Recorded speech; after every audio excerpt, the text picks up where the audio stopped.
I hope the Kiev airport will open soon. Then it will be easier to fly in. Yes, I think that the war will end and President Trump may be the first leader to travel here by airplane. I think it would be symbolic by airplane. Again, January 25th, around that date, right? Flying in, meeting the Air Force One. That would be cool. There is a perception of corruption. People like Donald Trump and Elon Musk really care about fighting corruption. What can you say to them to gain their trust that the money is going towards this fight for freedom, towards the war effort? In most cases, we did not receive money, we received weapons. And where we saw risks that something could be a weapon, we would slap everyone on the wrist. And believe me, this is not only about Ukraine. On the supply chain, everywhere, there are some or other people and companies who want to make money because everyone makes money on the war. We did not profit from the war. If we found someone, believe me, we slapped everyone on the wrist. And we did that. We did that. And we will continue to do so because to this day, when someone says that Ukraine was selling weapons, and by the way, Russia was the one pushing this narrative, we always responded. Our soldiers would kill such people with their own hands without any trial. Do you honestly think anyone could steal weapons by the truckload when we ourselves don't have enough on the front lines? And yet we have to provide proof to defend ourselves. Because when there's an abundance of such misinformation, distrust starts to grow. And you're right, people listen to various media outlets, see this, and lose faith in you. In the end, you lose trust. And with it, you lose support. Therefore, believe me, we are fighting more against disinformation than against particular cases. Although I still emphasize once again, at the everyday level, such things are still important. We catch these people and we fight them. As if Putin wants to sit down and talk. But Ukraine does not. This is not true. I think that, yes, he is in fact ready to talk. Did you talk to him? On the phone or what? How do you normally talk to him? I don't know. Normally by the sea. The same as with you. He invites you to the sea with me. Just the three of us. No, one of us may drown. Who? Are you good at swimming? Yes, I'm a good swimmer. You're a good swimmer. Well, if you think that the president of a country is completely crazy, it is really hard to come to an agreement with him. You have to look at him as a serious person who loves his country and loves the people in his country. And he conducts, yes, destructive military actions. Who are you talking about now? Who loves his country? Putin. Do you think he doesn't love his country? No. What is his country? He happened to consider Ukraine his country. What is his country? When do you think there will be presidential elections in Ukraine? The following is a conversation with Volodymyr Zelenskyi, the president of Ukraine. It was an intense, raw, and heartfelt conversation, my goal for which was to understand and to do all I can to push for peace. Please allow me to say a few words, first about language, then about the president, and finally about history. Please skip ahead straight to our conversation if you like. We spoke in a mix of languages, continuously switching from Ukrainian to Russian to English. So the interpreter was barely hanging on. It was indeed, in many ways, a wild ride of a conversation. As the president said, the first of many. Language, like many other things in a time of war, is a big deal. We had a choice, speak in Russian, Ukrainian, or English. The president does speak some English, but he's far from fluent in it. And I sadly don't speak Ukrainian, yet. So Russian is the only common language we're both fluent in. In case you don't know, the Russian language is one that the president speaks fluently and was his primary language for most of his life.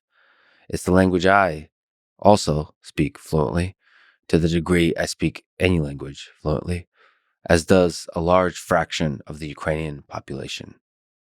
So the most dynamic and powerful conversation between us would be in Russian, without an interpreter, who in this case added about 2 to 3 second delay, and frankly, translated partially and poorly, for me at least, taking away my ability to feel the humor, the wit, the brilliance, the pain, the anger, the humanity of the person sitting before me, that I could clearly feel when he was speaking fluently in the language I understand, Russian.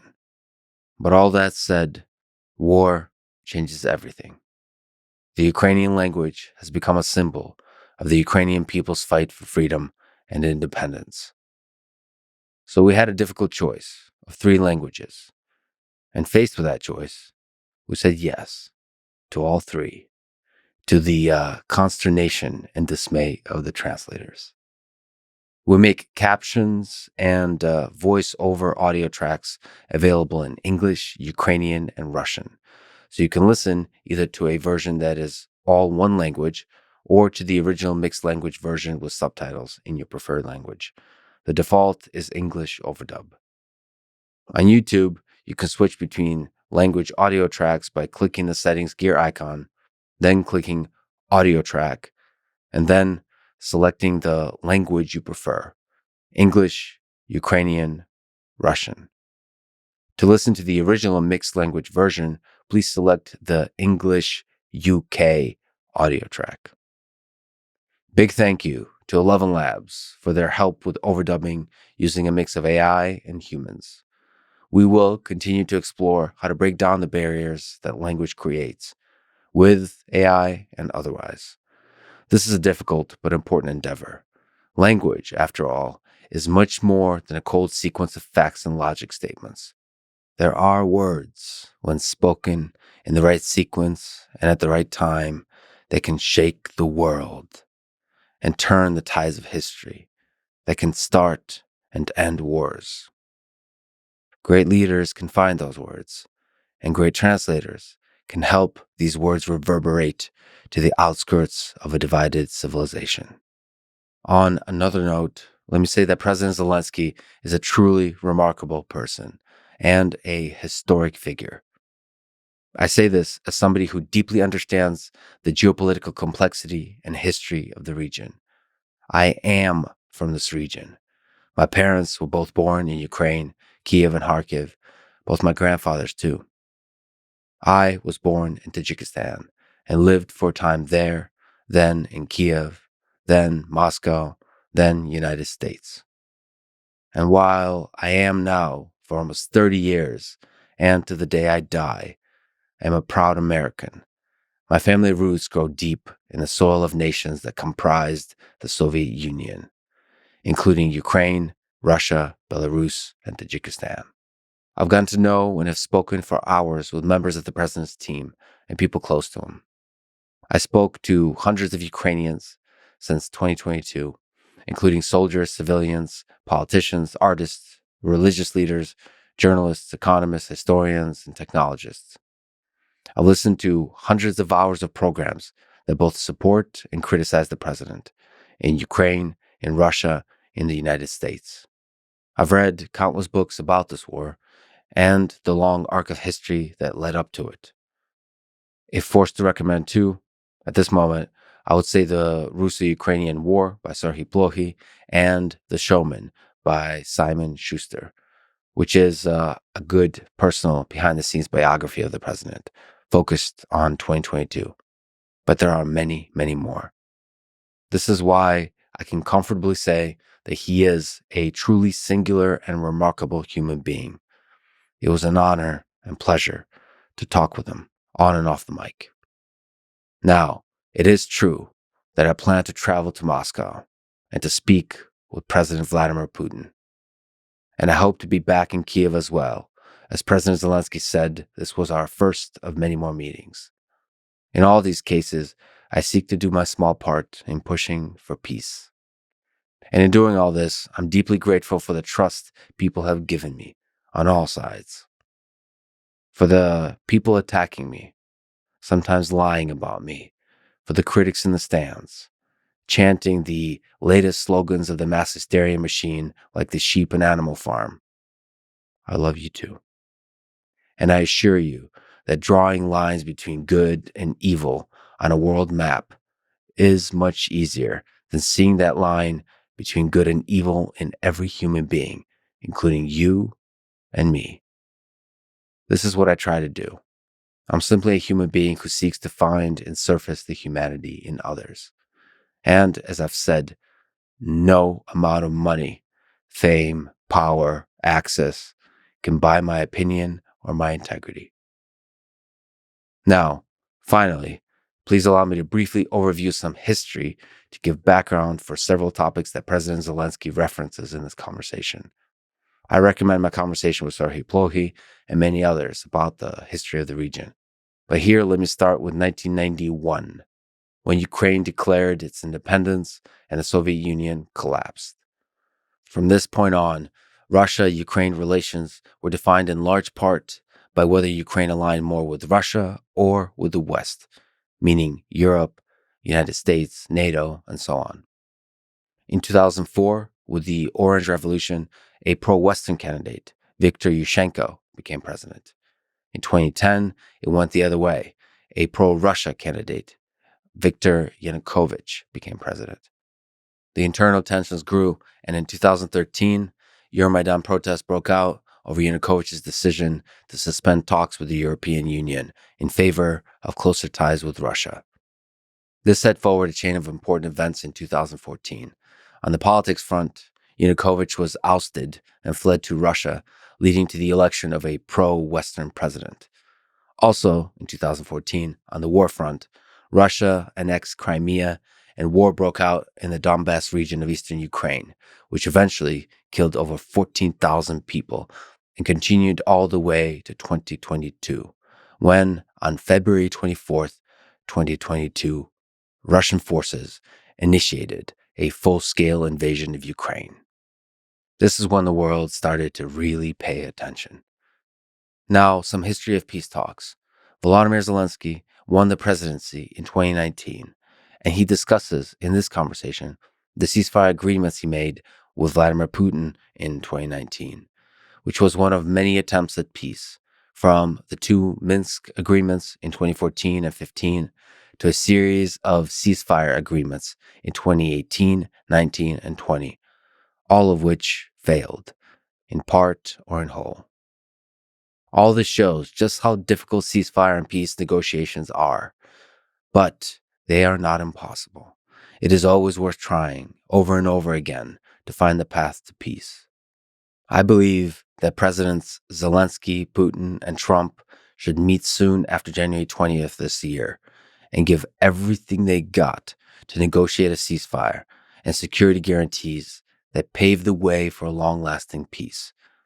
We discussed several ideas for this in this conversation. As I said, this was one of my main goals here, to push for peace. This trip to Kyiv and this conversation was a truly special moment for me in my life. It is one I will never forget. So to reflect, I say a few more words and answer some questions at the very end if you like to listen.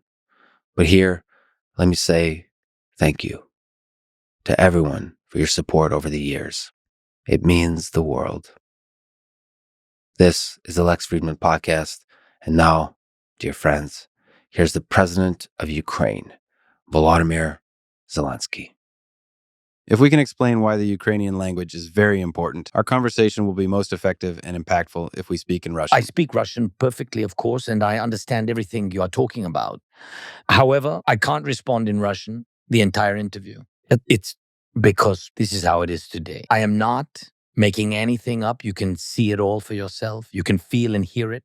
Today, there were 73 missile attacks against us, and people were killed. There were over 100 drones today, and this is a daily occurrence. The people who attack us, they speak Russian. They attack people who were only recently told that this was actually in defense of Russian-speaking people. And this is why I respect neither the leader or director of today's Russia, nor the people. That's it. And I don't think that you can just pretend that nothing's happening and give Putin a pass once again, for saying that we are one people, that we speak one language, etc. They speak the language of weapons. That is a fact. And we are peaceful people who want to protect themselves and defend their freedom and their human choice. You know, at the beginning of the war, I addressed Russians in Russian. Zero effect. They're mute. They do not listen. They did not listen. Some are afraid. Some have other issues. They have different reasons. It's like when a person is drowning, and people walk by because they can't hear them. And someone walks on by crying, afraid to save them. It doesn't change anything for the one drowning. They need someone to help them. This is why I honestly despise these people, as they are deaf. They began the occupation in the supposed defense of the Russian language. And that's why, with all due respect, I would like to give an interview in Ukrainian. This is very important to me. If there are some points that you want me to explain in Russian, I can certainly do that. I can certainly occasionally speak Russian. But in general, no. I'm not sure that you will understand me completely. Despite your Ukrainian roots, you are a citizen of the United States, right? Yes. That's why I'm surprised that you don't understand. Well, it was a long time ago. I understand that it was a long time ago. Moreover, a lot has changed. A lot has changed. If I may please allow me to say this in Russian. Yes, many things have changed, but I have hope. I hope that today many Russians will hear this, that Vladimir Putin will hear this, that the American president, Donald Trump, and the American people will hear this, that everyone will hear this. And yes, Ukrainian language is important symbolically, but what is also important is that we understand each other well. For Donald Trump? Is it important for Donald Yes. Trump whether I speak Russian or not? Yes, because unfortunately, and it hurts to admit, but I cannot speak or understand Ukrainian yet. So your wit, dynamism, and your humanity will not come through as well and as quickly. Remember, I need to wait for 2 to 3 seconds to hear it. You have a great sense of humor, great stories. With an interpreter translating, I simply won't see this, but I understand that it's painful. Another reason is that I hoped we could show that even though it is sometimes said that Russian is banned in Ukraine. This is not true. I'm speaking Russian now, right? We have people who speak Russian. This is not true, really. It's not. It's really not true.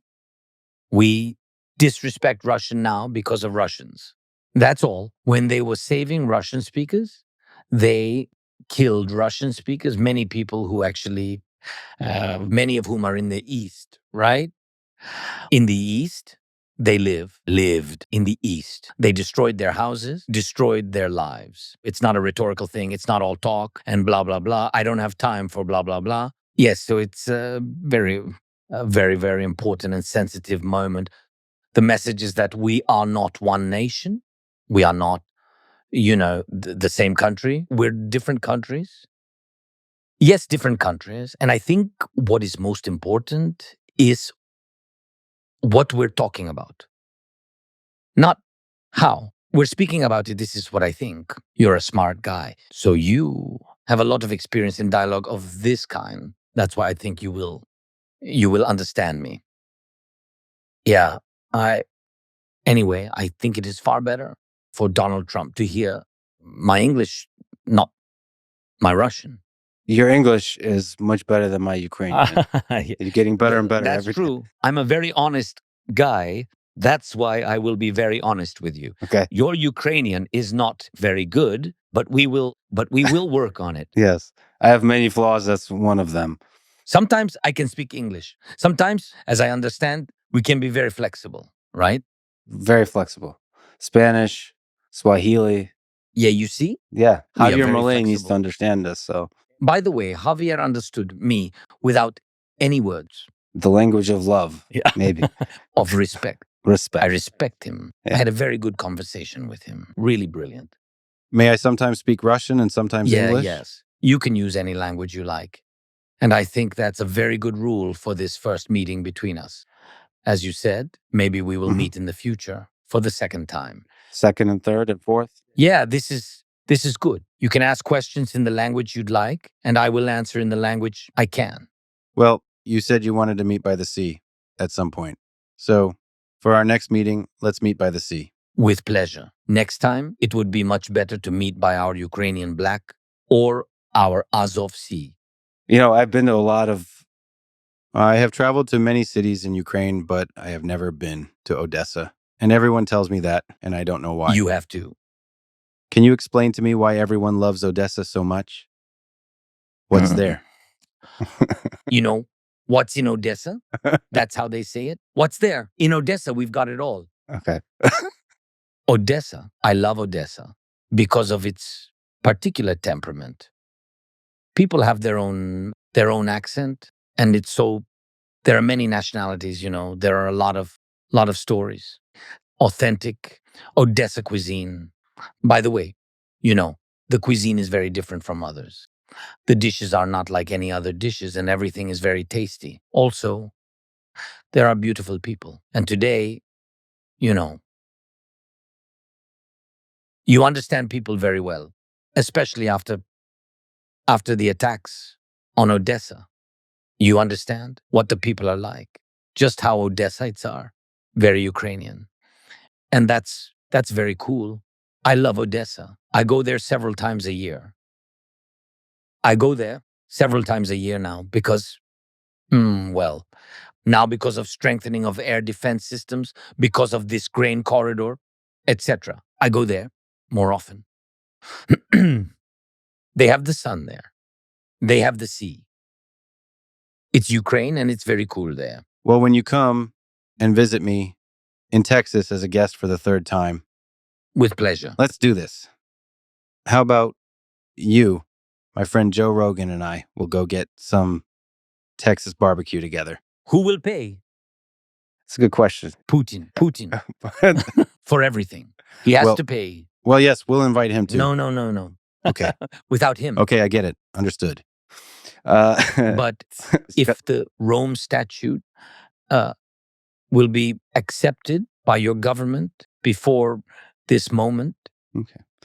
By the way, I don't know if you know this, but Joe has a great comedy club in Austin. Joe Rogan? Joe Rogan, yes. And I think that as a person who respects comedy and stand-up comedy, it would be interesting for you to have a look at it. No. I know him, and I saw a lot of different videos. He's a very talented person. So it would be a pleasure if you invite me and I'm able to do it. I am a little bit busy. Yeah. But if I'll be in the United States, I hope that I will have a conversation and a meeting with President Trump. And of course, during my visit, if I'll have the time, it would be a pleasure if you'll invite me. With pleasure. You know what? I will pay. Good. Yeah. I had to think about it, but you are the president. Yes, with you, with pleasure. When the war is over, please come. Thanks so much. And when you're less busy. Thanks so much. If you can go back many years, World War II, tell me the story of your grandfather who fought in World War II. My grandfather, he graduated from the military academy. And from the very beginning of the war, he went to fight. He was in the infantry, and he fought through the entire war. He had many wounds. As they used to say back then, his chest is covered in medals. And it's true. He had more than 30. Yes, more than 30. He was the kind of man. He was such a serious man. I loved him very much. And we had a very close relationship. He didn't like to tell details about the war. He never boasted. Although I asked him, as a boy would, how many fascists did you kill? He never talked about it. He believed that the war was a great tragedy. a tragedy for everyone. And Ukraine was occupied, and it was a tragedy for Ukraine, a tragedy for Europe, and a tragedy for the Jewish people. His own brothers, his entire family were executed. They were tortured by fascists who had occupied Ukraine and their village. His father was the head of the village, and he was killed. They were shot. It was a mass grave, right? Yes, it was a communal burial. Some of them were killed outright, and others were buried alive. His 4 brothers, they all went to war. As soon as the war began, they were all there. He was the only one who had a military education, and they all died in the war. He was the only one who came back. He had nobody. He came back and he found my grandmother, his future wife, and she managed, what was it called then? I don't know. They don't have them anymore. It was a childcare facility, an orphanage, so to speak, a place where orphans lived, children who don't have parents, children of war. And she managed this childcare facility with difficult children, as they used to call them, difficult children who went through the war, who saw their parents killed, and this is how they met, because these difficult children, they, sometimes behave differently. They could steal something, do something bad. There were many children in the orphanage. Yes, that's how she met my grandfather. And I loved him very much. And I think that my grandfather, frankly, would never have believed that this war is possible. He would never have believed it, because he worked in the police after the war. He was a colonel. He worked in criminal investigation all his life. So he fought with bandits all his life after the Second World War. But also, I believe he fought for justice all his life. And we all lived in one apartment. And even after his death, I lived with both of my grandmothers and my parents, 2 grandmothers, who both lost their husbands. Both of them died. Well, it was an ordinary family that lived like everyone lived back then in the Soviet Union, and even after the Soviets in the 90s. We lived in one apartment all together. What else is there to say? But I think the most important thing was values, respect. They gave me an education. My parents gave me an education. No one left me money or apartments, so I didn't inherit anything material. But I believe that our real inheritance is here, in our minds and in our hearts. I believe that.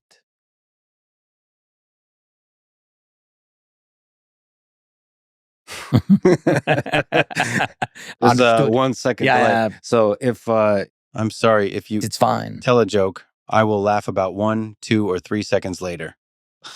There's a delay. So ordinary family, but not an ordinary time. World War II. World War II. Speaking of mass graves, I was at Babin Yar yesterday. A large part of my family died there. In moments like this, such a place serves as a stark reminder of the profound historical gravity of the Second World War. I remember this song from my youth. On June 22nd at 4 o'clock, Kyiv was bombed and the war began. I always wondered how it would feel to live in a moment when everything changed. The path of humanity completely shifts in a single moment, just like that. What do you think about that moment in 1941? Now, after the 2022 invasion, how do you perceive the Second World War after you have witnessed all of it? Well, firstly, the war actually started earlier. It started here in Ukraine. Kiev was bombed, as you quoted. But the war had already begun before that. And I think I perceived it as a start of the full-scale invasion. Well, I think it's hard. It's hard to understand why nobody wants to listen, look at, and analyze history. War, the rise of fascism and Nazism, the emergence of Hitler, Goebbels, and their entire team. At the time, this wasn't just about one party or even one country. It was essentially a wave of hatred, a wave of one race above the rest. They were, in fact, constructing and ultimately implemented a theory around this idea, later seizing Europe. They created a theory of one nation, one race, one world. Their world. Of course, this idea is absolutely senseless, but it has become radicalized over the years and even gained support. A vision of one world. And in principle, the so-called Russian world, the ideology Putin promotes and imposes, it wasn't originally like that. He was a different person back then, or maybe he was always like this, but his rhetoric was different. At the beginning, remember, he talked about the EU and even about Russia's future being tied to NATO. There were even talks of joining the European Union, NATO. He spoke about shared values with the West. That's how it all sounded back then. And we must also look at Hitler, who was seriously, before the radical idea of taking over the whole world, he actually made certain steps, and everyone believed he was helping the economy. And to be fair, he did take some steps in that direction. But he was a terrifying person. None of those actions justify him, nor do they excuse his actions. And that's why we cannot look at the Second World War as if it started in 1939. It didn't begin in 1941 either. We need to draw conclusions. When did it start? With the weaknesses of the world. The division of European states, the Molotov-Ribbentrop Pact. All of this happened before 1941. People who were more informed, those who dug deeper, whether they were politicians or not, whether they were from different walks of life, including business, which was different back then, were speaking about all of this. Hitler won't stop. There'll be a world war. Hitler will destroy nations. Nations. And that's what happened. Someone looked the other way. What I told you about. Europe was sinking then. I gave you an example of it. But the whole world looked the other way and didn't pay attention and said, no, we can negotiate with him. I'm telling you, he is okay. We can negotiate with him. He's just more right-leaning. Or it does not matter what they said. He's just very pro-nationalist. This is all nonsense. And this is not the first time. And Hitler isn't the first such case in history. We're dealing with a person who is allowed to stick to this desire to destroy. He was consumed by it and enjoying it. And what happened to Hitler? Now, what about Putin? This invasion was also at 4 in the morning. Around 4 in the morning, there were missile strikes on Ukraine. This is the same. I believe that intentions are also the same, but more on that later. By the way, you tell me if this is too long, you can stop me. Never long enough. It's beautiful. Okay, It's so it happened here around 4 in the morning. Before this, I must honestly say, everyone said something, predicted something, etc. But I asked only for one thing, primarily from the United States. If you are sure, if you have the evidence, if you talk to him and he tells you that there'll be an invasion, if all this scares you, I only asked for two things. Send us weapons, or better yet, strengthen us with preventive measures so there would be no war. It wasn't the weapons that I was asking for. I asked for sanctions. Intimidate him. Please don't say that. If he comes, if he crosses borders, if he kills, we're imposing sanctions. Well, this is complete. Sorry, but really? Oh, I understand this. Oh, wonderful. Yes. I understood one word. Yeah. So they did not help. I believe that no, and this is a fact. We didn't receive help. If we assume that words are help, well, then yes, we received a lot of it because there were plenty of words. Even more than plenty, yes? At 4 in the morning, there were strikes. Morally, is it possible to prepare for war? No. It doesn't happen like you read in books, see in movies, and so on. What happens to you? I was just looking at my wife and children. My children were asleep, but my wife was awake. There were strikes. Missile strikes, we heard them. To you, as a living person, how can this be? You just can't fully believe this. You just don't understand. Why now? Given everything that happened in World War II, when millions of people died, none of it mattered. Still at 4 in the morning, around 4, 3:40, 3:45, remember? Around this time, yes, there were missile strikes. And later, by the way, a few days after the first days of the war, I spoke with Lukashenko on the phone. And he apologized. And he said that it was not me. Missiles were launched from my territory, and Putin was the one launching them. These are his words. I have witnesses. And I apologize, he said. But believe me, that's what he told me. Volodya, this is not me.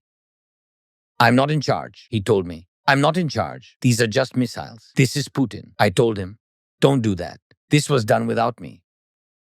That's it. He just, on the phone, I remember this conversation. I told him that I believed. I told him, you are a murderer too, I'm just saying. And he told me, you must understand, you can't fight the Russians. I told him that we never fought them. I said, it's war. The missiles came from your land, from Belarus. How did you allow this? Then he replied, all right, retaliate then. I still remember him telling me, hit the refinery. You know how much I care about it. Moser Oil Refinery, is that it? Can't recall. Moser Oil Refinery. I told him, what are you on about? What retaliation? Forgive me, Volodya. Yes. Yes. Yes. This was at 5 in the morning? No. This was during the first or maybe the second or third day of the war. Ah, yes. I see. Well, after that, I went back home. I was home with my children, with my wife. I just went to my wife very quickly that night at 4 o'clock. Yes, and just told her, get the children, get ready. You'll probably need to go to my office very soon. And I left. That's it. At this moment, you're no longer a father. What happened to me, unfortunately, because I believe that this is, and not only do I believe, I understand, especially now that all of this is the most important thing, because your country is your family. The strength is in your family. And this is the most important thing. And I'm the president, and therefore I had to stop being a father in my own family. And my wife had to do everything. She had to do everything regarding children, regarding safety. And I had to deal with the state because I'm the president. And this is my duty. And I, by the way, am taking this very seriously. I went to the office and here we are now. You're very welcome. Well, at that moment, on February 24th, 2022, everything changed again, just like in June 1941. Everything changed. And history took a turn. The history of humanity took a turn. And for you too. Well, you were the president. You were talking about fighting corruption, about the country's freedom, about interesting and innovative reforms. But that morning of February 22nd, everything changed. Could you tell me about that morning, the details of your actions? When you had to quickly make difficult decisions. What was the process for you? How did you make these decisions? Did you discuss them with people you trust to understand how to respond to this invasion in every technical, political, and military aspect? What was the process for you? How did you make the decision?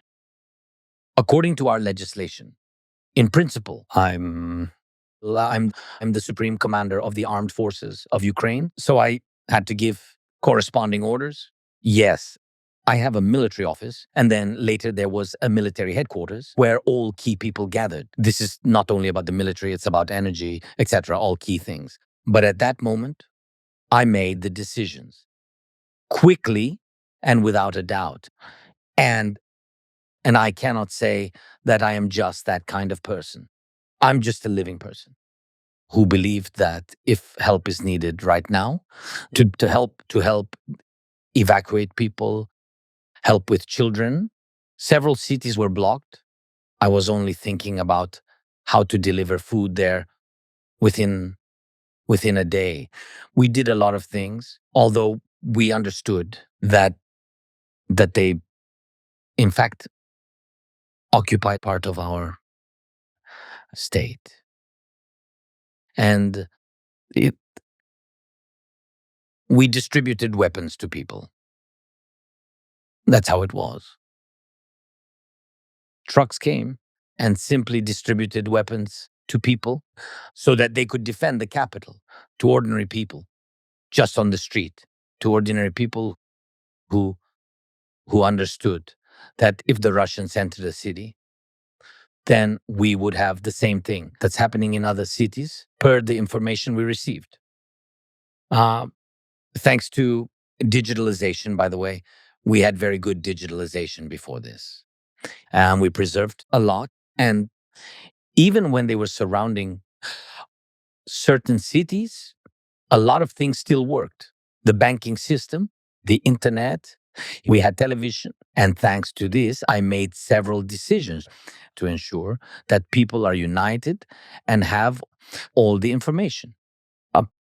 Russia is very good at spreading large-scale disinformation. Fortunately, I have 2 decades of experience,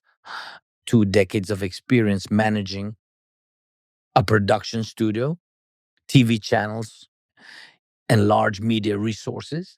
I understood that we needed to build an information network very quickly. Thanks to this, I began to address the people constantly. This happened several times, 3 to 5 times a day. In fact, I became that an information source for people who were in cities that were cut off from other information. And it was very important for me to keep all things digital, to keep the internet, to stay in touch with everyone, with all the people. Initially, that's the contact we had. And then we also built a media platform. So where we had all the news agencies of Ukraine.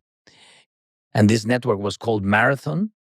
And it was also very important for the people to trust us. And people had to receive information. Why? There were waves. There were waves of Russian on the first day who said he ran away.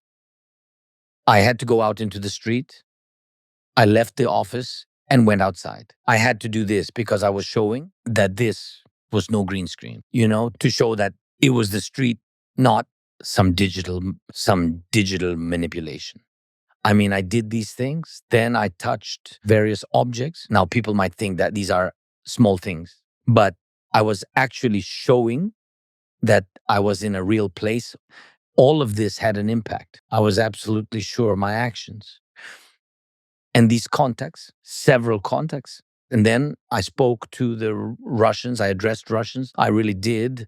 And then only after that, I gathered. It was the first day when I invited all of the journalists here, wasn't it? That was on the first day, I think. Well, not here, to the press center in this building. I talked to journalists. I asked them not to leave because we needed weapons. At that moment, they were handing out rifles to people. And for me, journalists and media platforms were essential voices. There were various journalists from different countries here, and they were essentially stuck. And I asked them for contacts, those who had access to Russians, Belarusians, Kazakhs who understood everything, the same information. And I spoke to them. And I spoke to them and spoke in Russian. I told them, you must stop Putin. This is terrible. This is horror. This is war. You must stop him. And if you stand up now, if you speak out, and if you go out into the streets, this was very important. I spoke to them in Russian to show them that there was no problem and that all of these pretexts were made up. This is why it's so painful to talk about the Russian language too, because look, if a person does not want to listen, they will not listen, no matter what language we speak. I disagree with you here. I think and hope that many people in Russia will hear us today. They blocked YouTube recently.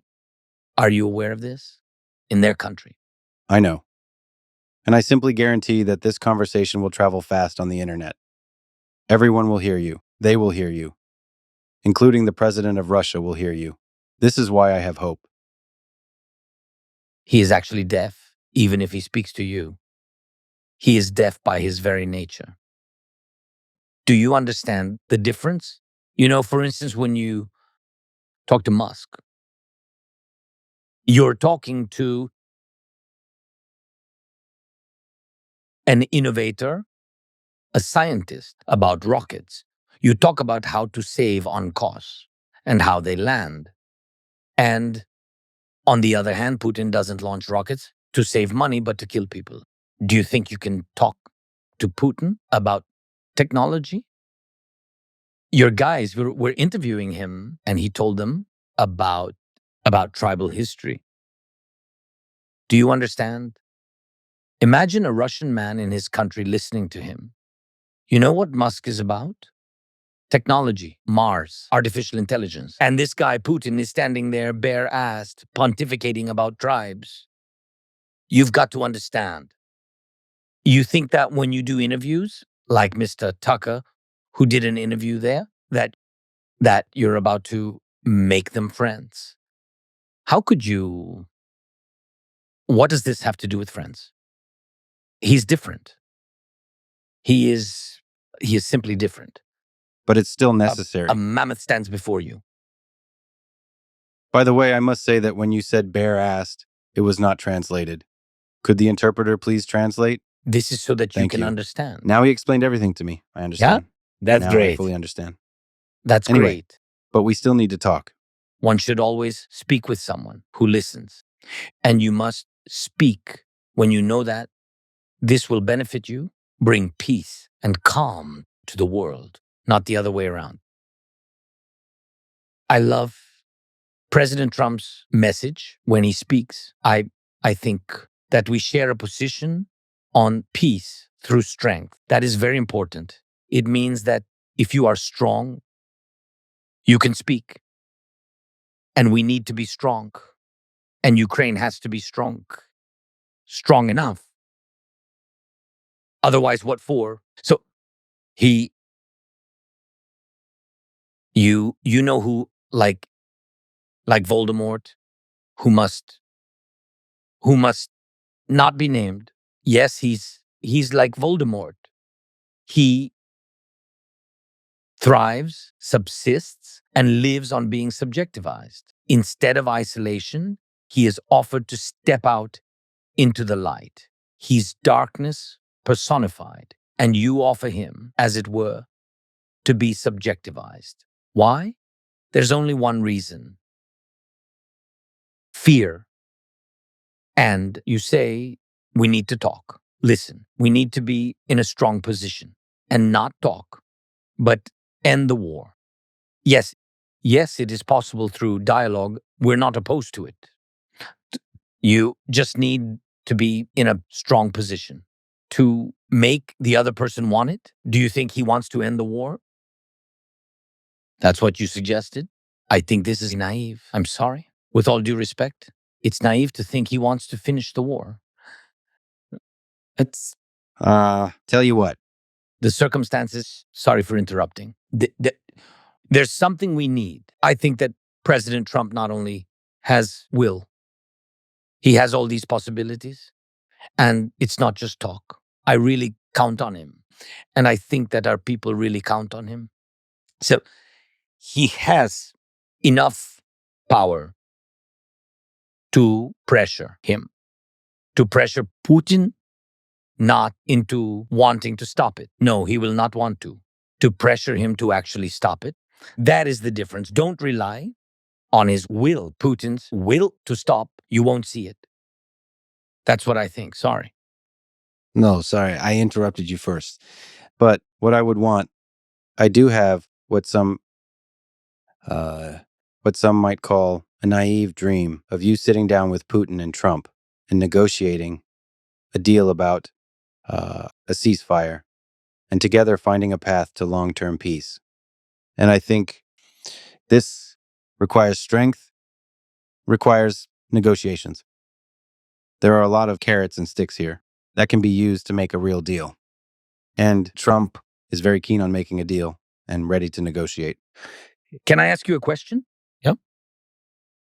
I just really want you and I to be on the same page. It's very important to be in the same information space. Extremely important. Let's talk a bit about the ceasefire. Let me describe the situation to you. In December 2019, in Normandy, in Paris, at the Élysée Palace, Macron, Merkel, Putin, and I agreed on the ceasefire. The US wasn't there. And this, by the way, was a weak point of the meeting. If you'd like, we can later discuss why they weren't there. It's a security guarantee thing in general. It's Germany's position, etc. We agreed on an exchange of hostages and all-for-all exchange. We made a deal to exchange everyone for everyone. I think you know that. And there was also a meeting that lasted many hours, a meeting where we made a deal with him. Everyone was tired. It was just the two of us in the end. And I proposed a ceasefire. By the way, no one in Ukraine believed.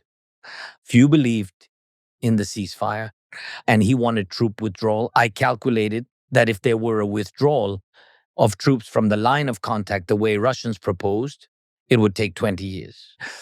I proved it to him just in terms of time. Square kilometers, namely the length of the line of contact or delimitation line. And we agreed on what I told him, that it will not work out. But I had many points because I was deeply involved in the issue. I was involved very deeply. It's my thing in general. If I start doing something, I can't stand there like that guy I spoke about with my ass out, you know? I must be dressed. I must be prepared. I must be prepared better. better than anyone in front of me. You do sports, right? Mhm. I practiced for many years, and we know what fights are like, what boxing is, what Thai boxing is. This is what I did, and I loved it very much. When you step into the ring, you understand everything pretty much. Mhm. And so I stepped into it, and I was definitely well prepared.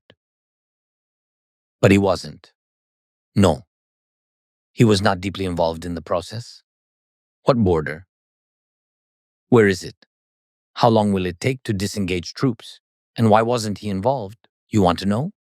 Because he wasn't going to do any of this. This is what confused me. If you are not deeply involved in the issue, well, then it's as if you don't really need the result. That's what I think. So what happened? We agreed that there will be gas continuation, gas transit. In 2019, we agreed with him. This was the security for Europe. Merkel asked me for it. And this was extremely important for Germany. We agreed with him. Secondly, we agreed that for him it was just money. So secondly, we agreed on an exchange. For me, this was the most important thing. For them, gas was, for me, was the people. And this is a fact, because I wanted to have a humanitarian advantage so that there would be further meetings that would lead to sustained peace. And third, ceasefire. Ceasefire you spoke about. What happened? The gas contract was signed because he needed it. And by the way, he knew everything about it. As for exchange, we took the first step and exchanged the people. Regarding the ceasefire, well, they started killing us in about a month. So I called him and I told him, we agreed on a ceasefire, didn't we? Well, it wasn't a piece of toilet paper, was it? This is serious business. Or so it seemed. It really was serious. Merkel, Macron, you and I, we all agreed on this together. A ceasefire is important, isn't it? Not for New Year's, because everyone was celebrating New Year's.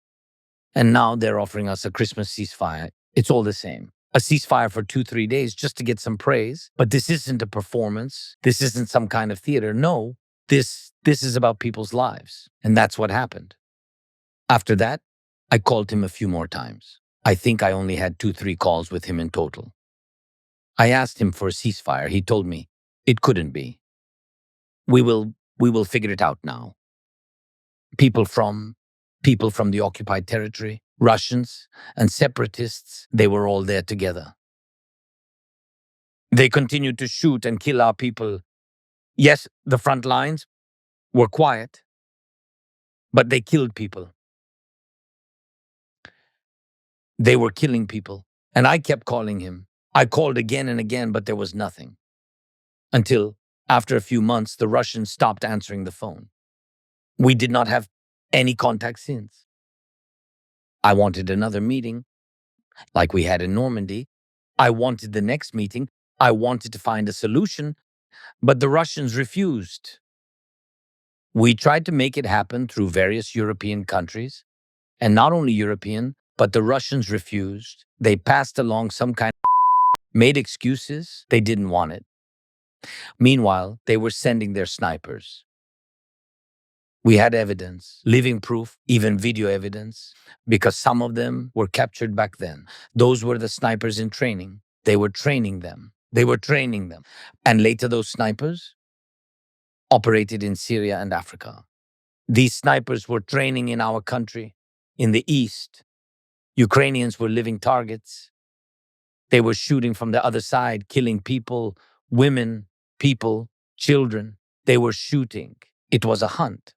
By the way, it was in the Russian-speaking region, in the East, where, according to him, everyone is speaking Russian. That's where they were shooting, where the situation currently is the most tense. They killed people.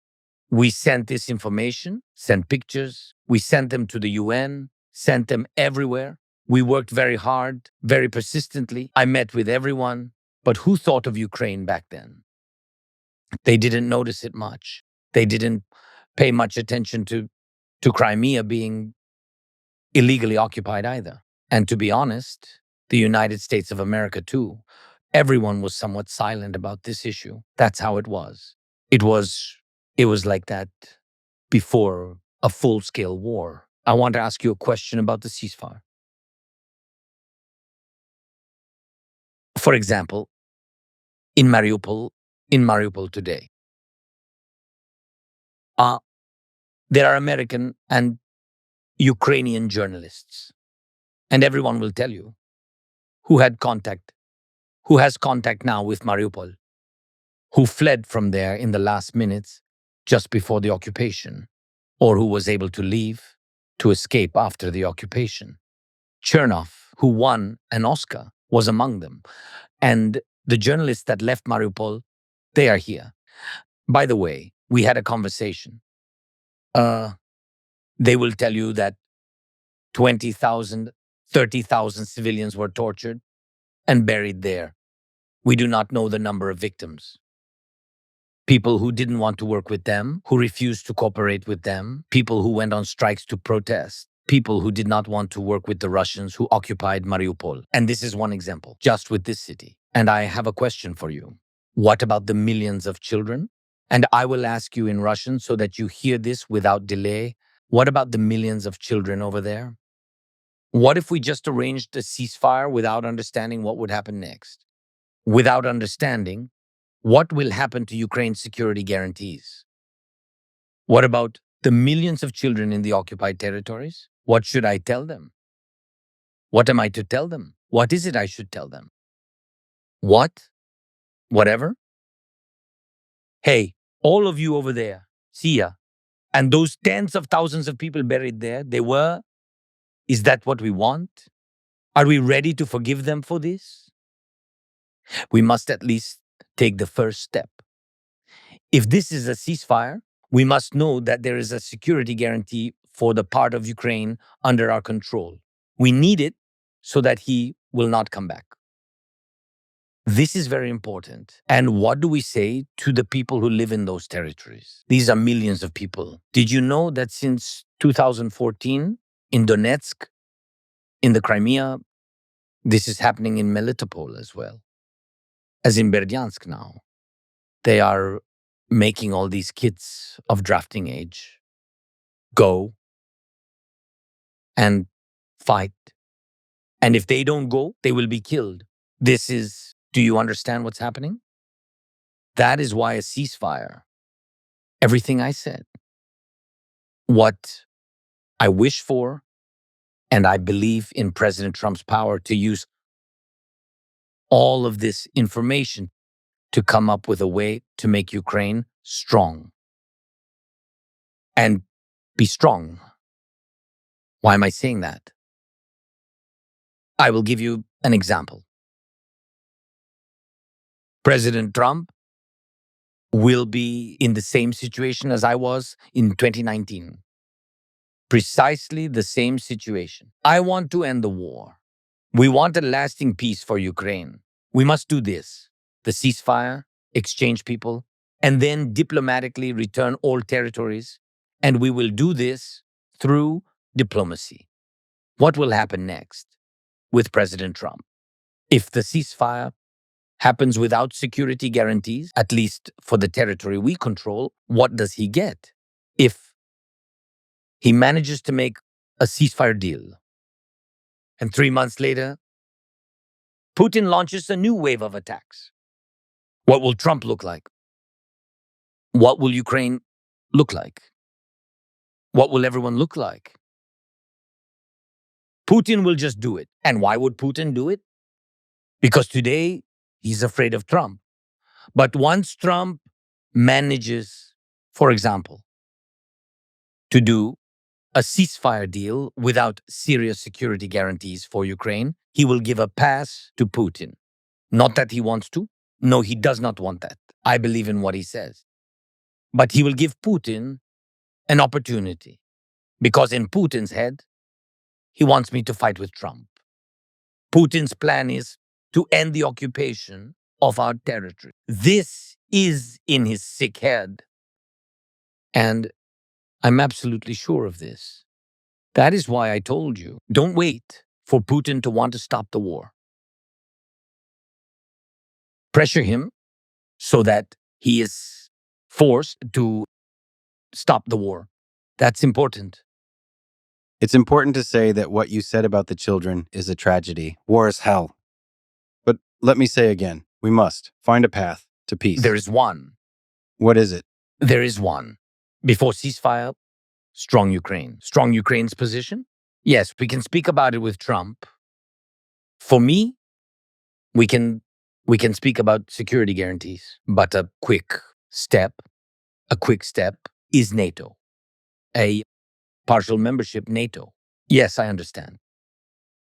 I understand Trump's feelings about NATO. I heard him. He's thinking through all of it, of course. But anyway, yes, NATO is a strong security guarantee for all the people, for us. Part of security guarantees. The second part is the arms aid package, which we will not use. If a ceasefire works, nobody will use the weapons. For what? But it has to stay. But with all due respect to the United States and to the administration, not like before, I don't want the same situation like we had with Biden.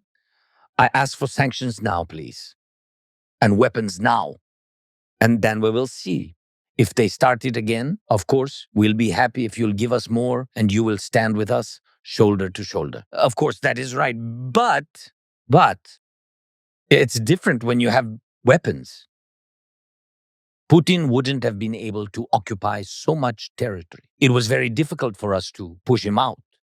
But we didn't have weapons before, and that is the same situation. It can be the same situation. I'm just sharing this with you.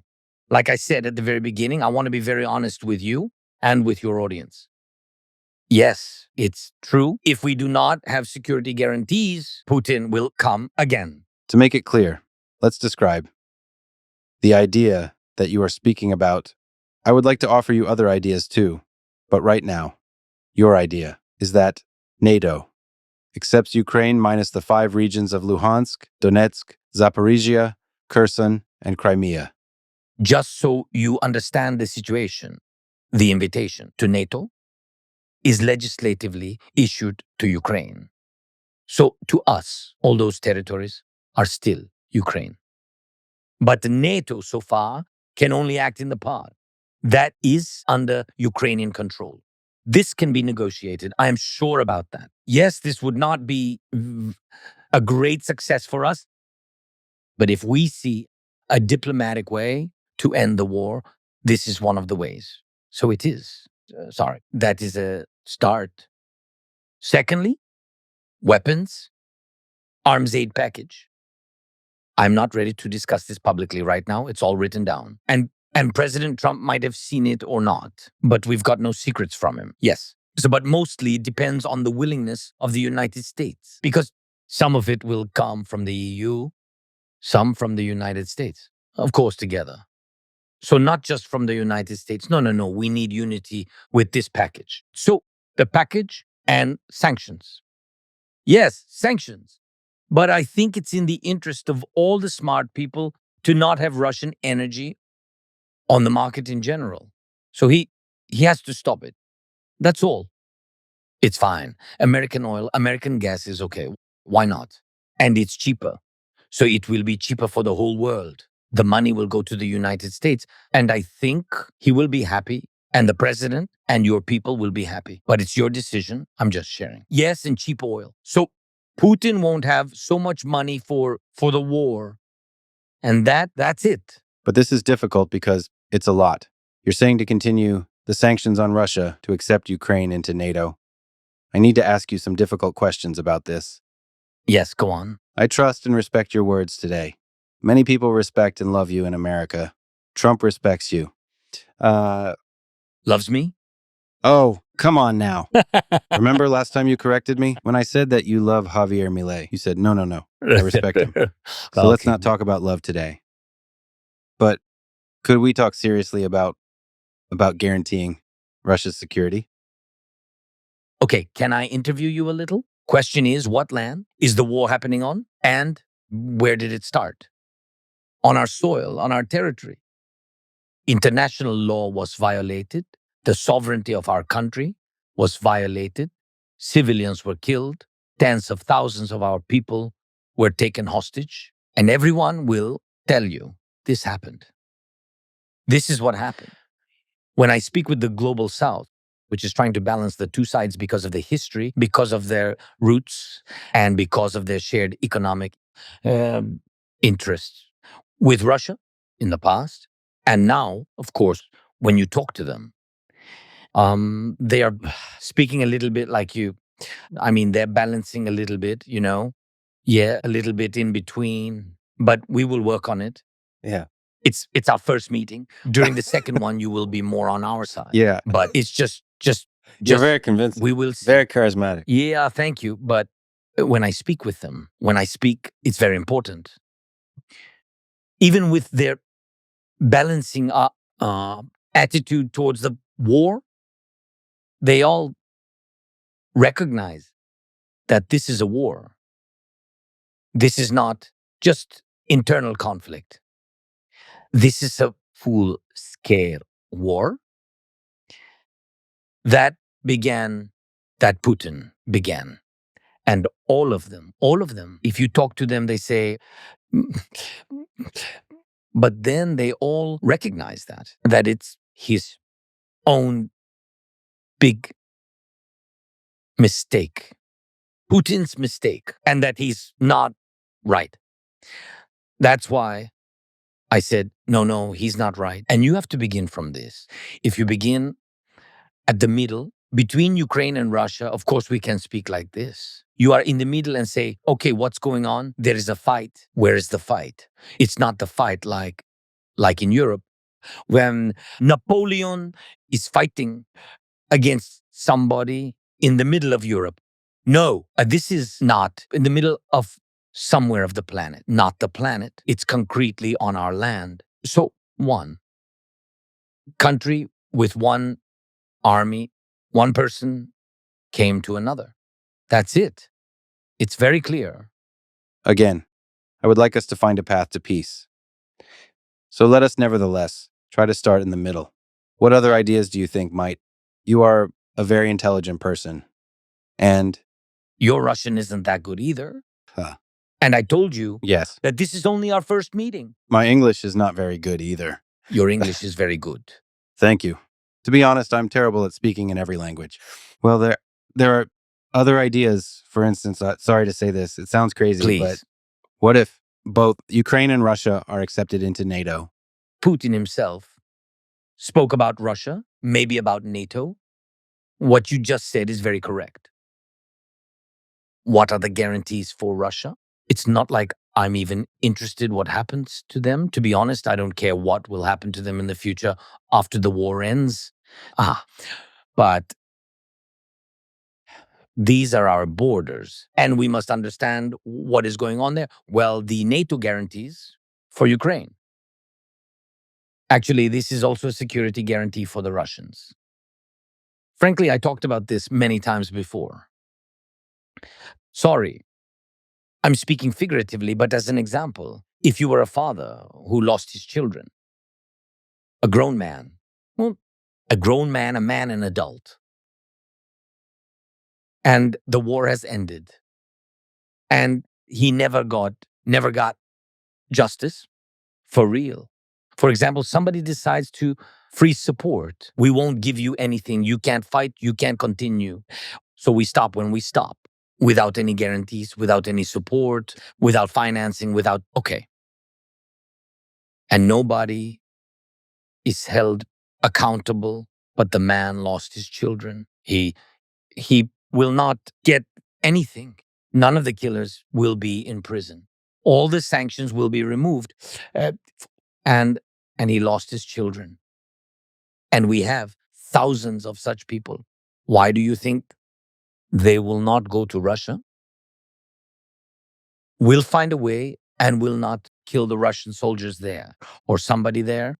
Why wouldn't they? It's human nature. It's not about us. It's everyone. Read American writers. Always after any war, if there is no justice for people, there must be punishment for the crime. It is only justice. How come my child was taken away? The war took him. This is very scary. And even whether it was my son who was fulfilling his constitutional duty or simply a missile that struck a civilian child. And if there is no justice and the killers are not punished, why wouldn't these people come back with hate? They will definitely come back. So when we talk about NATO is not only stopping Russia. Do not forget, NATO is stopping us too. Because there will not be justice for everyone. We know that NATO does not have the right to solve certain issues with war. NATO is a security alliance. It is protection, not brainwashing. What Putin claims that this is offensive is not true. NATO is a defensive alliance, a security alliance, and it is security for Russia. But unfortunately, there are many options for peace that don't involve NATO inviting Ukraine as a member. Can you imagine security guarantees without NATO membership? For example, if America simply leaves NATO, I believe there is a high likelihood that Donald Trump would do such a thing. I think it's very bad for NATO. That's the end. That's the death of NATO. It is a pity because I think that it's a very good alliance. Maybe not everything is good there from the bureaucracy or money, etc. But totally, countries who are in NATO, they don't fight. There is no war on the land of any of these NATO countries. I think that is the answer. It works or not. It works politically or militarily. I don't know, but it works. So without Trump, without the United States of America, there will not be NATO. That is the first. So, and you say, can we imagine that? That what? That there could be security guarantee without... No, we don't need guarantees without the United States. That's it, because the United States is a very strong, powerful country. The United States puts the point. Of course, Putin said that it's just the Soviet Union, where, by the way, Ukraine was the second strong republic militarily. Yes, by the way, but he of course, always forgets about it. But during the World War II, without help of the United States, support of your troops, support of your industry, industrially, militarily, without your money, without your people, Hitler could win. So the United States helped a lot. Of course, Europe, USSR, and of course, everybody fought. Everybody did a lot. But without the United States, it couldn't be such. I don't use the word success because I think that there is no war which ends successfully, because this is a war. 7-figure losses, heavy losses in World War II, millions of people. And that's why without the United States, security guarantees are not possible. I mean, these security guarantees which can prevent Russian aggression. Of course, we have security guarantees bilaterally with some countries, financing, support of our internal military and defending and humanitarian issues, and demining, which is very important, and helping our children in the school networks. By the way, this is a very sensitive point. How many bomb shelters?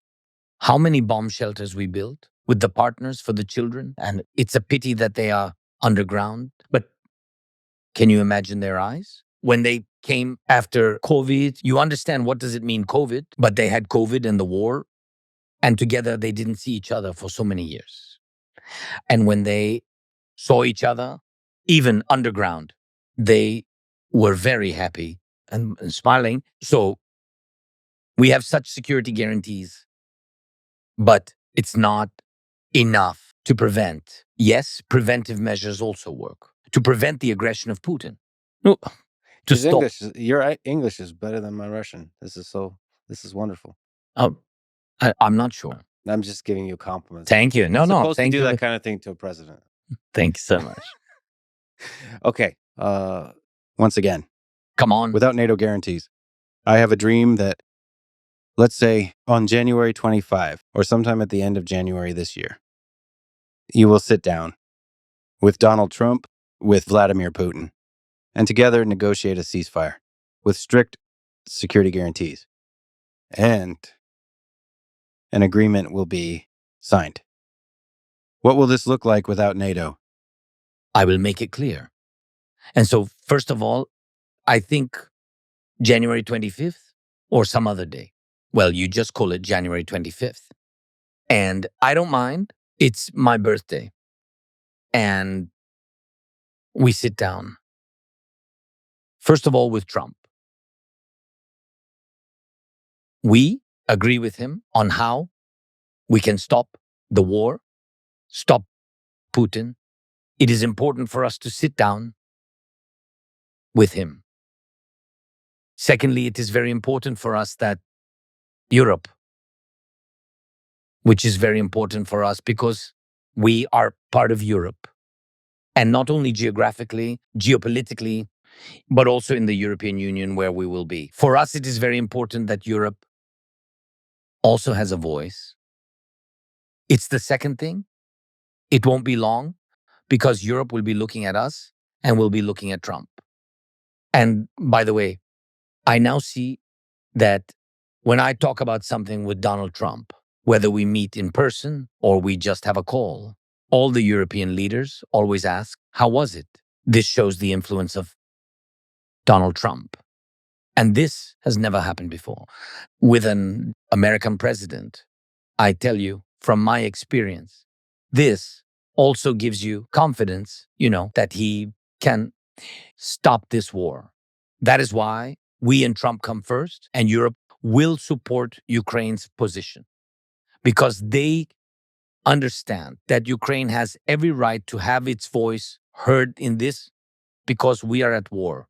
Trump and I will come to an agreement, and then and I am sure that he can offer strong security guarantees together with Europe, and then we can talk to the Russians. That's right. Not just three of us sitting down at once. And you still talk to me like that? Do you know how? As if Putin wants to sit down and talk, but Ukraine does not. This is not true. I think that, yes, he is in fact ready to talk. Did you talk to him? On the phone or what? How do you normally talk to him? I don't know. Normally by the sea. The same as with you. He invites you to the sea with me. Just the three of us. No, one of us may drown. Who? Are you good at swimming? Yes, I am a good swimmer. You're a good swimmer. Well, and I would like to add that if you have any contact with them, I just want to hear what happens then. I have never talked to Vladimir Putin, but I have a feeling that he is ready because Donald Trump is ready. I hope you are ready. And this is not just a feeling, but a dream. I have a dream here that the three of you will get together in a room and make peace. And I want to understand what it looks like, what security guarantees look like that would satisfy Ukraine, that would satisfy Russia. Ukraine needs security guarantees first and foremost. We are in danger. That is why they are called so. This is no joke to me. Let's take a few steps back. Interesting. Why are security guarantees, a strong position of Ukraine, strong weapons, and so on so important? I will give you a little history lesson. Although I think you have prepared yourself and know everything perfectly, well, you can correct me on that. Yes, Ukraine had Security guarantees. The Budapest Memorandum. Nuclear weapons are the security guarantees that Ukraine had. Ukraine had nuclear weapons. I do not want to characterize it as good or bad. Today, the fact that we do not have them is bad. Why? Because this is war. Today we are at war. Because you have unleashed the hands of a nuclear power. A nuclear power is fighting against us, against Ukraine, and doing what it wants. By the way, even you are now talking about ceasefire, just a ceasefire. Maybe give flowers to Putin, maybe to say, thank you so much for these years. That was a great part of my life. No, we are not just ready for this. Why? The Budapest Memorandum, nuclear weapons, this is what we had. Ukraine used them for protection. This does not mean that someone attacked us. That doesn't mean that we would have used it. We had that opportunity. These were our security guarantees. Why am I talking about this in detail? Because if you take the Budapest Memorandum, by the way, I discussed this with President Trump. We have not finished this conversation yet. We will continue it. Regarding the Budapest Memorandum, the Budapest Memorandum included security guarantees for Ukraine. At first, three. The most important security guarantors for Ukraine. 3 strategic friends and partners of Ukraine.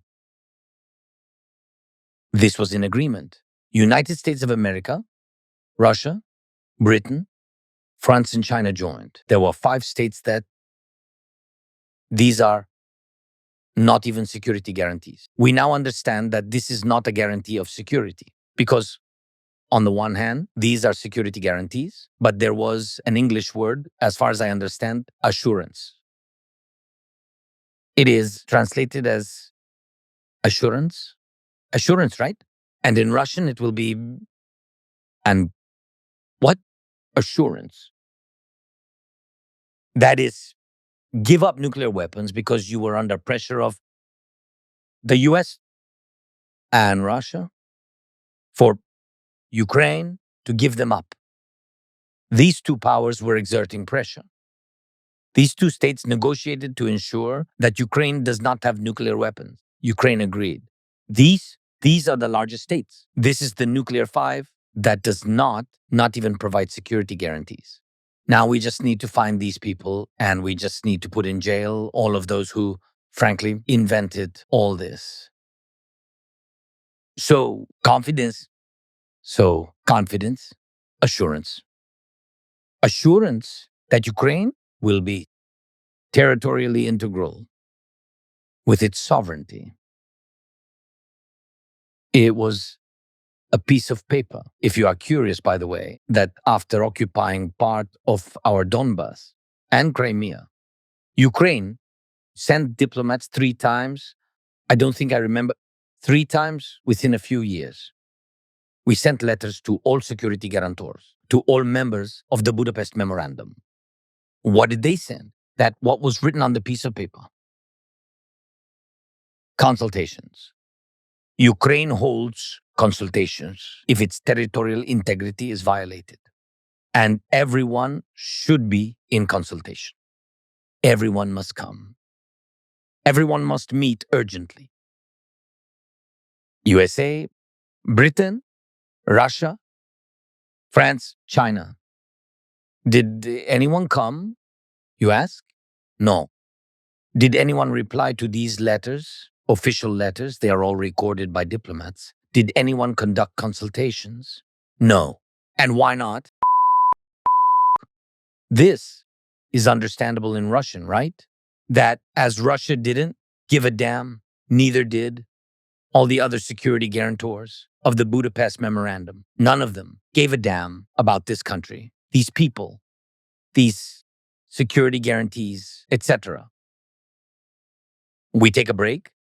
This will be a Budapest Memorandum. The last time with me, imagine how many years it was with me, in February 2022. In February 2022, the war began. A full-scale war. Letters for consultations have been sent. No one answers. Next, We are taking a break from the Budapest Memorandum. The question is simple about Budapest. Can we trust this? No. Whichever country out of these 5 sat at the negotiating table, just a piece of paper. Believe me, we will save you. No. Another. This is a train. This is a train with waste paper, with security guarantees, which Ukraine has been riding for many years. The second car on this train is the Minsk Agreements, the Normandy format and the Minsk Agreements, where it was written, where the signatories were. The United States of America was no longer there. I understand that Obama was here at the time. And as far as I know, I think they were simply not interested in what happened to Ukraine and where it was in general, where it was located. Well, somewhere there. Part of something. People, and let it be. Let it be with these people. The United States simply did not participate in the Minsk Agreements. There are no claims to the US because they were not guarantors. Where is the claim? A step back. 2008, Bucharest. Everyone has already learned from the Budapest Memorandum.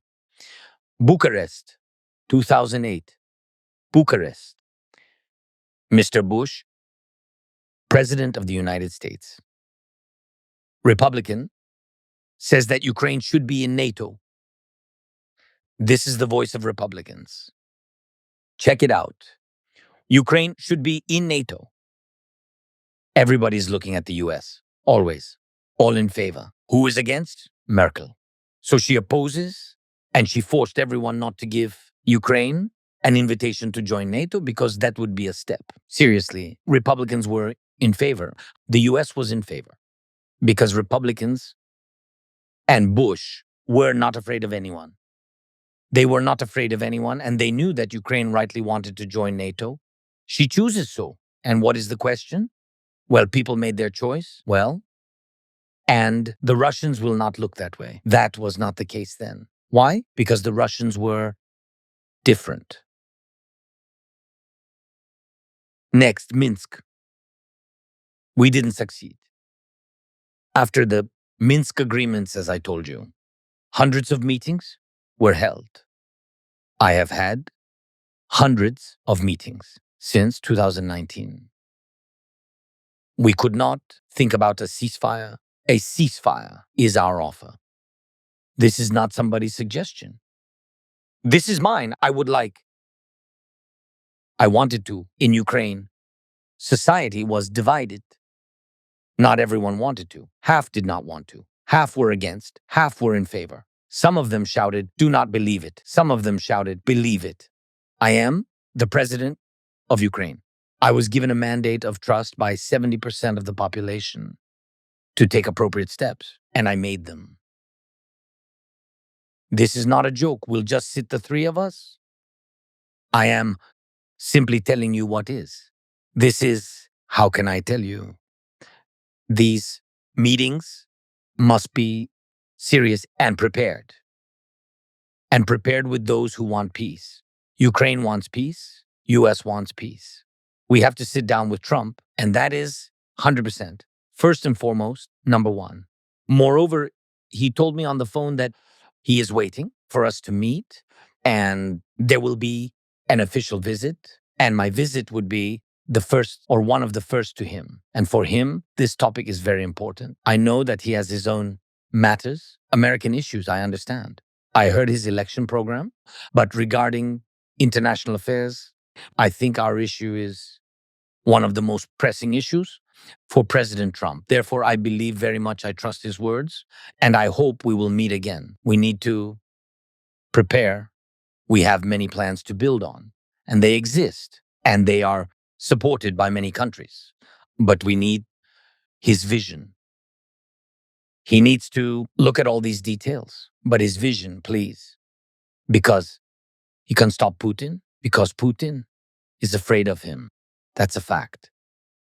But Trump is a president of a democratic country, and he does not come for life. He is not Putin. He will not come for 25 years. he will come for his term? Please tell me. Well, for example, he came for 4 years. And for the 5th year, Putin came with a war. Will it make Trump feel better that there was no war during his time and that Ukraine was destroyed after him? Why destroyed? Putin is whoever, a killer whoever, but not a fool. He will be prepared. He knows all mistakes. He understands how we defeated his army after the invasion began. He realized that this was not a Soviet war and that this would not happen with us. He will prepare. He will let everything into arms production. He will have lots of weapons and there will be a very large army. And you think that after such humiliation, 4 years without a war, he did not finish us. He will return and fight only against Ukraine. He will destroy everything around. And if you say there is a risk that President Trump, will withdraw from NATO, for example, this is a decision of the United States. I'm simply saying that if it does, Putin will destroy Europe. Calculate the size of army in Europe. It's just that I say it for a reason. Do the calculation. Why did Hitler conquer all of Europe then? Almost. Just count, remember, his armies of millions. Calculate what Europe has. What are the largest armies? We have the largest army. The Ukrainian army is the largest in Europe. The second place after us is 4 times smaller than us. France. Yes. 200,000? I think the French have about 200,000. We have 980. So this powerful coalition of European nations. That will not be enough. Yes, it's not going to be enough, but you're a smart man. There's a lot of ideas. Partnerships with Global South, India, Middle East, Saudi Arabia, экономические partnerships, political partnerships. It all protects you. First of all, look at one example. North Korea. Just look at this example. 12,000 has arrived. Today, 3,800 killed or wounded. They can bring more. 30, 40,000. Or maybe 500. They can bring many people. Why? Because they have order, autocracy, and everything. Can Europe bring people together? No. Will Europe be able to build an army consisting of 2 to 3 million people? No, Europe will not want to do this. And for what? We definitely don't want a world war with you. There is no such purpose. There is no such purpose as gathering everyone. We do not want any war. We want to stop the Russians. And they invite North Korean soldiers. Invited. Their faces are burned. They themselves burn their faces. Those who cannot escape, injured or killed. There's a video. Everything I'm telling you, there is evidence of this. So that they are not recognizable, right? It means, what does it mean? It's out of values which share Europe. Europe counts.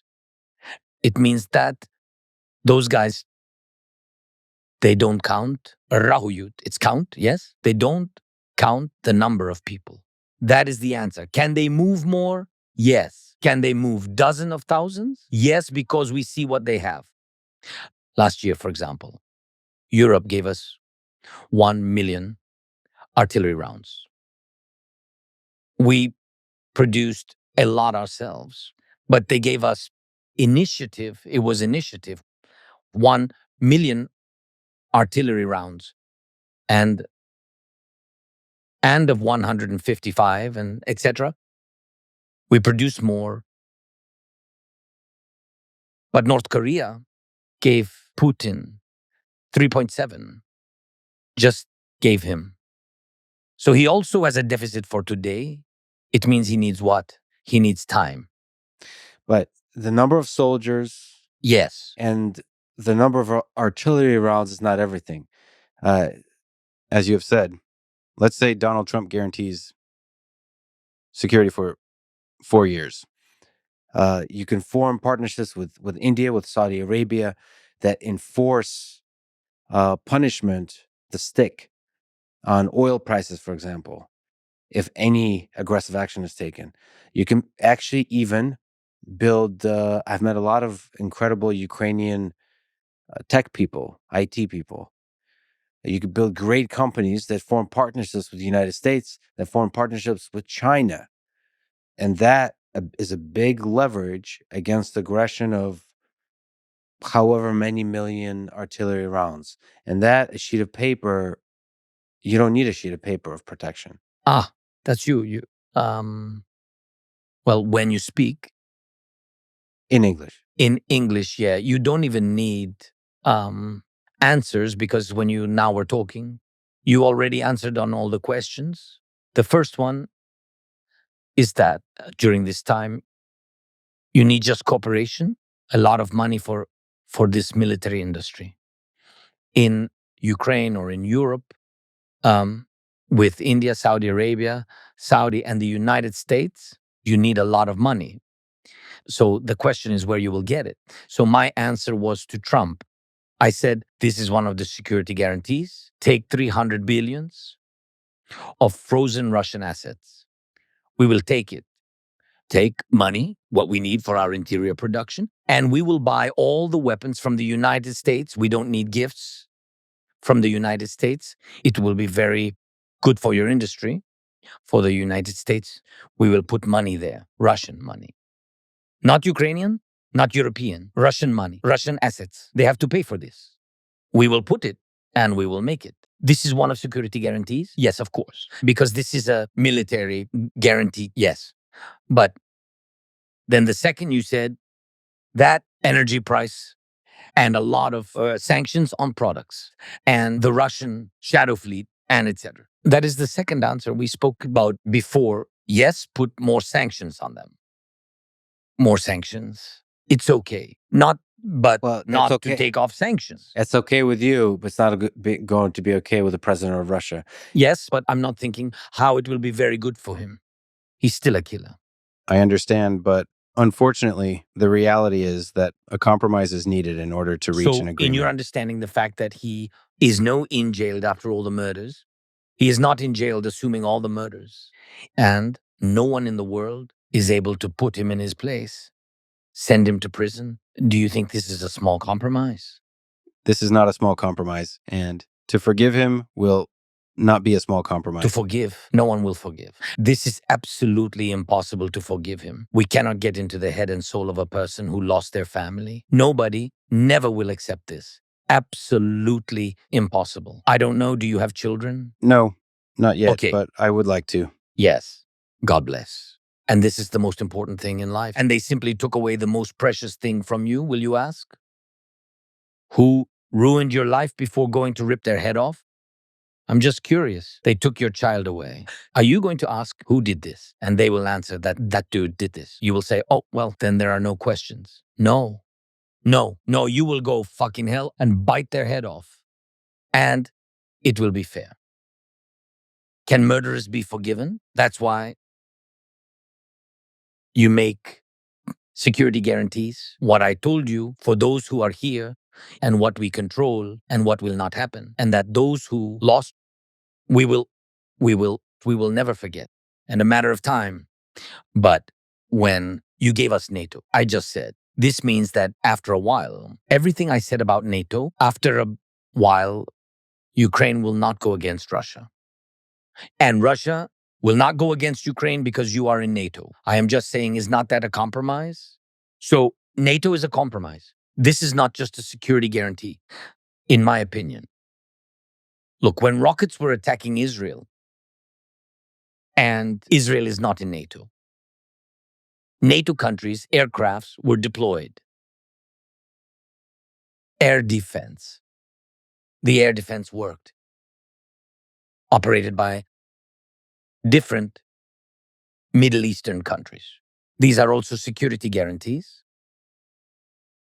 And by the way, Israel has nuclear weapons. So why do they need NATO when in fact they have more than NATO has? The American, British, and French aviation stepped in. There was ADA. I don't remember from Jordan. Listen, thousands of missiles were shot down that way. This is what is this? So it's a guarantee of safety. It's just that it's not called NATO. Is some Uncle Vova irritated by the word NATO? There's a problem with the word.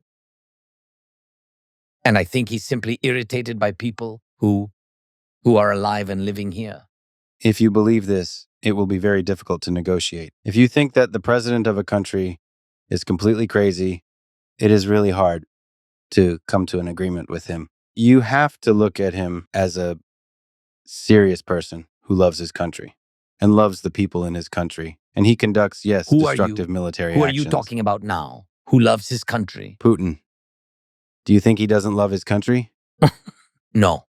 What is his country? He happened to consider Ukraine his country. What is his country? Explain it. Tomorrow he will say that it's America. No pity for the Chechens? Do they look like Russians? Do they speak Russian? Of course. Of course they learn in schools, like anywhere there's been Russification. Who are the Chechens? A different people. Another faith, other people, another language, a million. Eliminated. And eliminated how? How did he kill them? With love? I know, by hugging. In Ukrainian, as we say, strangling by hugging. I love you so much. I love you so much that I want to kill you. That's his love. And that's not love. You're mistaken. He does not love his people. He loves his inner circle. It's only a small part of the people. He doesn't love them. Why? I'll explain. You cannot send your people to another land to die, knowing that they will die.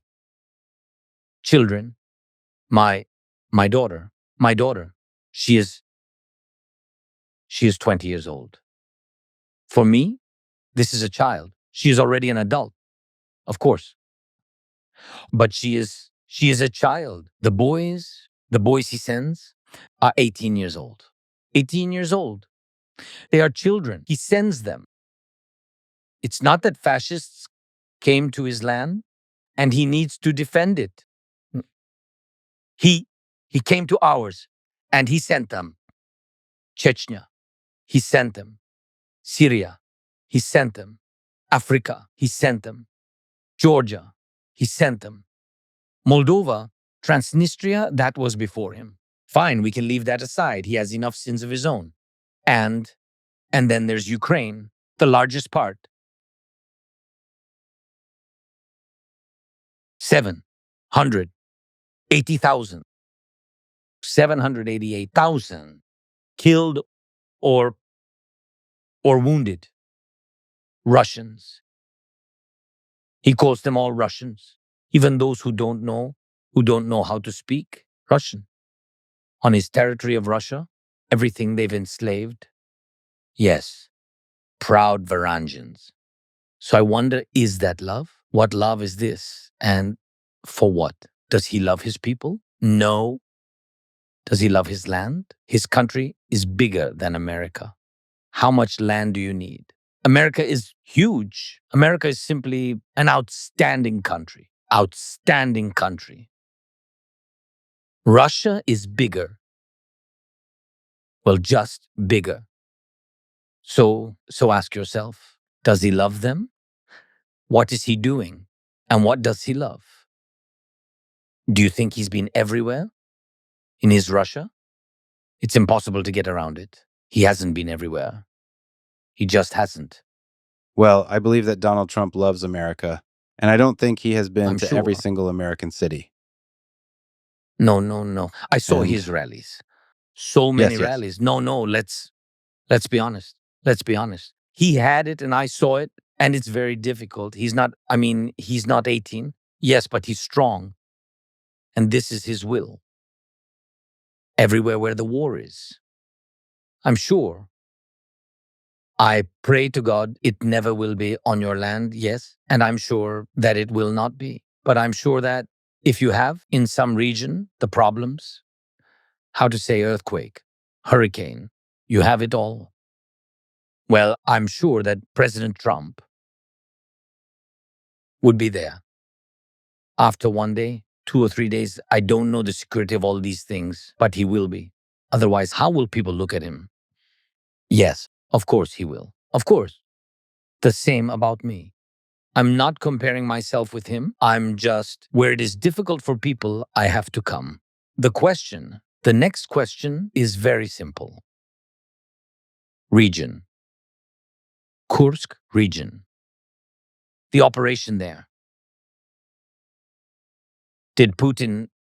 Was Putin in Kursk during 4 months? No. Listen, I have tremendous respect for you, admiration for many reasons, one of which is you stayed in Kiev. And another one is that you visit the front and you talk to the soldiers in the front and you talk to people all across Ukraine. Absolutely tremendous respect for that. So, Thanks. and not enough people say that, I had a conversation with Tucker Carlson, for example, and, I said that you're a hero for staying in Kiev. And he said, well, he just did a thing that every leader should do. But I think not enough leaders do the thing that every leader should do. So tremendous respect. And I Thanks. agree with you totally. Yes, a leader should go to the front of a war. That said, America has waged wars all across the world. That has the war in Afghanistan and Iraq cost $9 trillion and killed over 1 million people. War is hell. And that just because war is waged in terrible ways that it is, does not mean the leader does not love their country. But I take your point. I once again have a dream that even if there's hate, that you sit down with Donald Trump and Vladimir Putin and you find a way to peace. Let me ask you a question. What do you think? Will there ever be a day when the Ukrainian people forgive the Russian people and both peoples will travel back and forth again and marry each other, rekindle and form friendships? Will there be such a time in the future? I think history has long answered this question. I don't know how it will be for us. It will be in the future. Without a doubt, history has shown this time. And again, after every devastating war, one generation, one country recognizes that it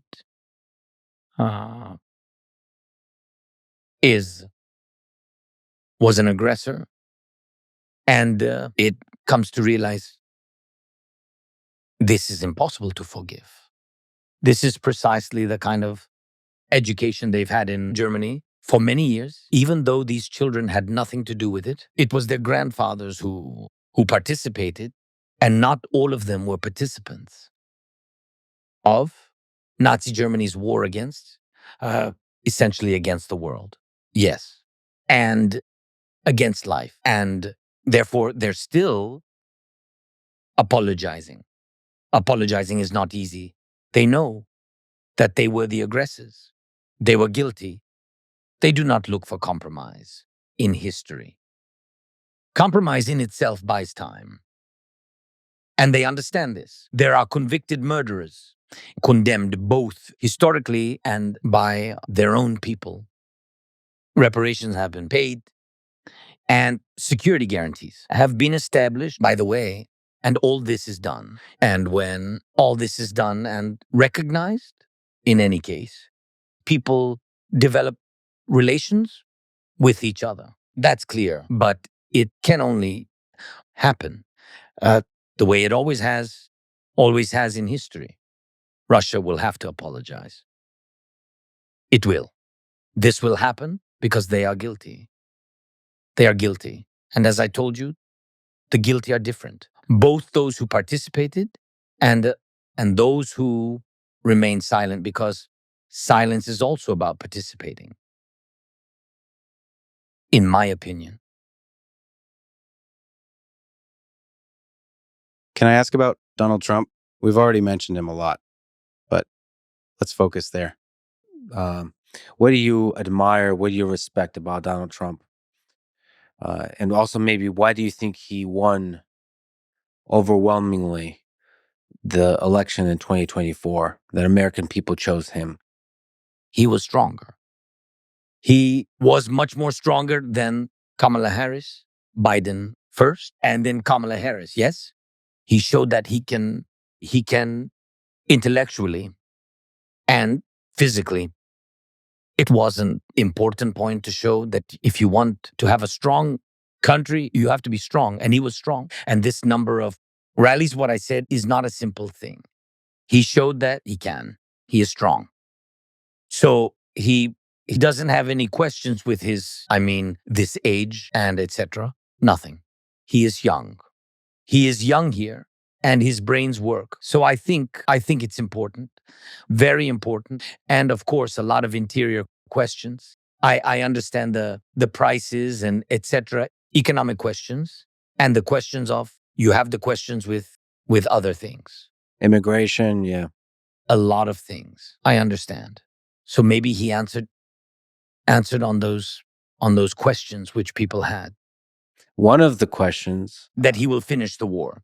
that he will finish the war. Yeah, for me, this is the main question. But I said that for him, he's the president of the United States. For him, his priority is his questions in the United States, and I understand and I respect it. But the second he was speaking about the world, yes, he said that he will finish the war.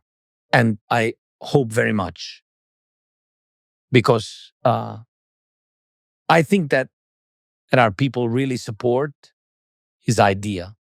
And that's why I said it is for me. It's very, very important to have enough people around him who will have connections with him with the right things. For me, the truth is very right things. What's going on really on the battlefield? What's going on really with Putin and Russia? What he really wants. And that is just to have it. Before any decision, you have to be at the same level of information. And we need him to know everything from us, from you, from people in Ukraine, from people around who are really afraid that Putin doesn't want to stop the war, afraid that he will come back with his aggression. So first of all, I should mention that our conversation today will be translated and dubbed into Ukrainian, English, Russian, other languages, Spanish. So you're in your voice. So there are great guys originally from Poland. It's a company called 11 Labs. They've trained an AI. Artificial intelligence sounds truly remarkable in your voice. You have the freedom to speak in any language you choose, but no matter what, you will always find yourself returning to speaking in Ukrainian. That is, when you talk about Donald Trump, you can do it in Ukrainian or Russian. Everybody understands. Everybody understands. But you said that there's some things about the war that maybe Americans don't understand. So we talked about Putin. We talked about the security guarantees, but the reality of war, what's happening on the ground, what do you think that people should understand? First of all, they have to understand the idea of Putin's war. It is very important for him. I consider this process. I think it is very important for him not to give Ukraine independence. To prevent Ukraine from developing as an independent country, for him, influence on Ukraine cannot be lost. And for For him, it is, like, I think for him, this is such a goal. And this last mile, and certainly for him, the last mile and of his uh, political life. And I think that this is the goal for him. The second story, I do not want to talk about these banalities, that he wants to return all the territories of the Soviet Union, influence over them. He does this little by little.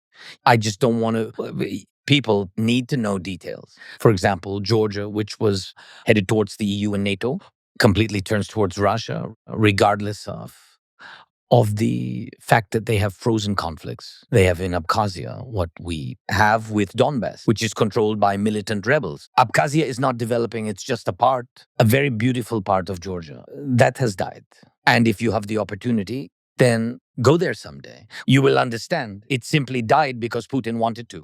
He wanted not to allow them to develop, because a frozen conflict means that you will not be accepted in the EU, and certainly will not be accepted into NATO, because right now, yes, they do not take you because of a frozen conflict. And this is what Putin did. It's very important for him not to lose this influence. That is, he turned back Georgia, young people, students, everyone leaves, and this is a fact. Georgia is quite small, and they will leave. They want to live in Europe. They want to develop. Somebody in the United States, somebody in Europe, somebody in the EU, somebody in Britain. He will now fight for the Moldovan parliament. This is his second step. You will see in April what happens. You will see, he will start turning Moldova away from Europe.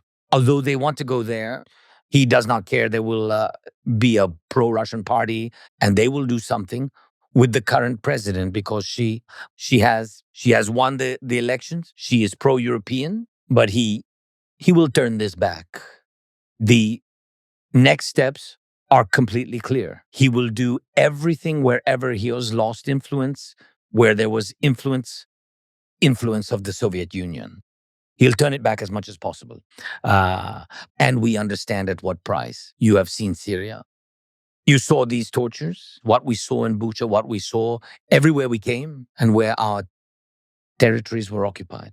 In Syria, the same happened. There were 1,000 people there. And you have seen it. Scientists were found. Doctors were found. It is clear that any people are capable of generating their own opinion, show their skills, develop society. Everyone who can express an opinion, everyone who can shape the independence and maturity of society, such people are not needed. And he wants this in Ukraine. And therefore, everyone should understand that Ukraine is like a large wall. From that, Europe, and if, God willing, President Trump does not withdraw from NATO. Because again, I believe that this is the biggest risk. I think two steps. Two steps that Putin would like to see is a weak NATO. And this without Trump, and a weak Ukraine, which cannot survive on the battlefield, simply cannot survive, and prevent me from building a strong relationship with Trump. I think these two steps, leaving NATO and Ukraine's weakness, will lead to a large-scale war, which Putin will wage on all the territories of that Europe, post-Soviet Europe. I mean, Soviet Europe, not post-Soviet, but post-World War II period. That is Soviet Europe, Soviet-era Europe, in order to completely control everything there. This is what he will do. And besides this will happen in any case. Even if the US is thinking about leaving NATO, this war will affect the United States, because North Korea is the first sign. North Korean skills, North Korean knowledge which they are now gaining from this war. These include mastering new technologies, large-scale drones, missiles, how it works, the kind of technological war we have today, cyber war, etc. All these skills Korea will bring home and scale up in that region. And this will be a risk for the Pacific region. Security first and foremost. For Japan and for South Korea, they will face these risks 100%. And it will be clear that Taiwan will also have to face them. Without this, it is impossible. This is already happening. This is already happening. Therefore, I think that President Trump has all power to stop Putin and give Ukraine strong security guarantees. We've been talking for 2 hours. At the pause. You want to take the break? We will make a pause. We can have coffee, right? Coffee? Let's do it. Yeah.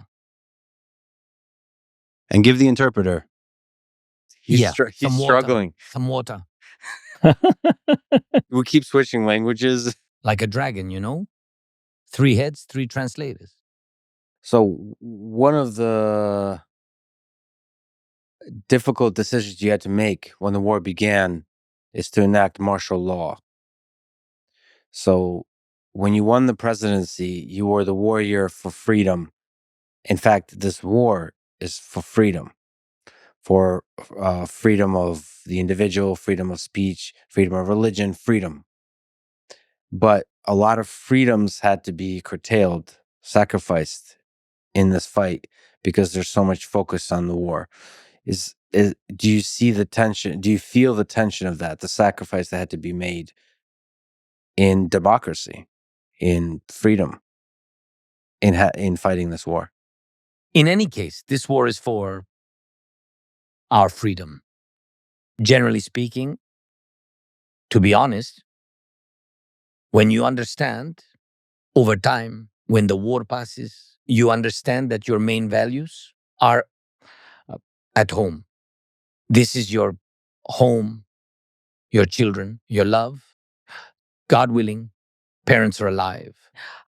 And if not alive, then their memory visiting their grave. Choosing how to work, how much, preferably choosing where to work.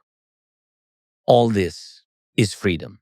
Freedoms are not just a desire, they are an opportunity. In any case, you are right because war is a limitation of opportunities. In any case, you fight for these opportunities. Your parents and God gave you life, right? You fight for your life. But we need to understand that first there is a war and then martial law is introduced. Martial law is not introduced because someone wanted to. You say, this is not Pinochet, and so on. This is a completely different story. An aggressor came, and according to your legislation, if the border is violated, if there is armed aggression, you have all this written down, long ago written out in legislation. You introduce martial law, and the introduction of martial law everywhere at all times means, in any case, a restriction of opportunities. If opportunities are limited, rights and freedoms are restricted. Therefore, the war itself restricts rights and freedoms. Yes, and you can't do anything about it. We try, honestly, to balance as much as possible. I believe that the business sector works despite the difficulties of the war, and we do everything somewhere, there, somewhere to reduce some load. Unfortunately, we cannot reduce taxes. On the contrary, a military tax is used for war. You need to take money somewhere. This, by the way, is about the fact that the US gave us a lot, and Europe too. But compared to how much we needed for the war, this is not all. As for military salaries, you know that we could not pay the salaries of a Million-strong army, we could not pay it using the money from our partners. These are all expenses. This is all the money that the country and people have accumulated. You can't do anything. I really want to reduce taxes. I will tell you frankly, I really want to. Well, I think that the whole new tax system, new deregulation, new steps, new reforms, all this will be after the war. Although there is something to brag about, this is proof.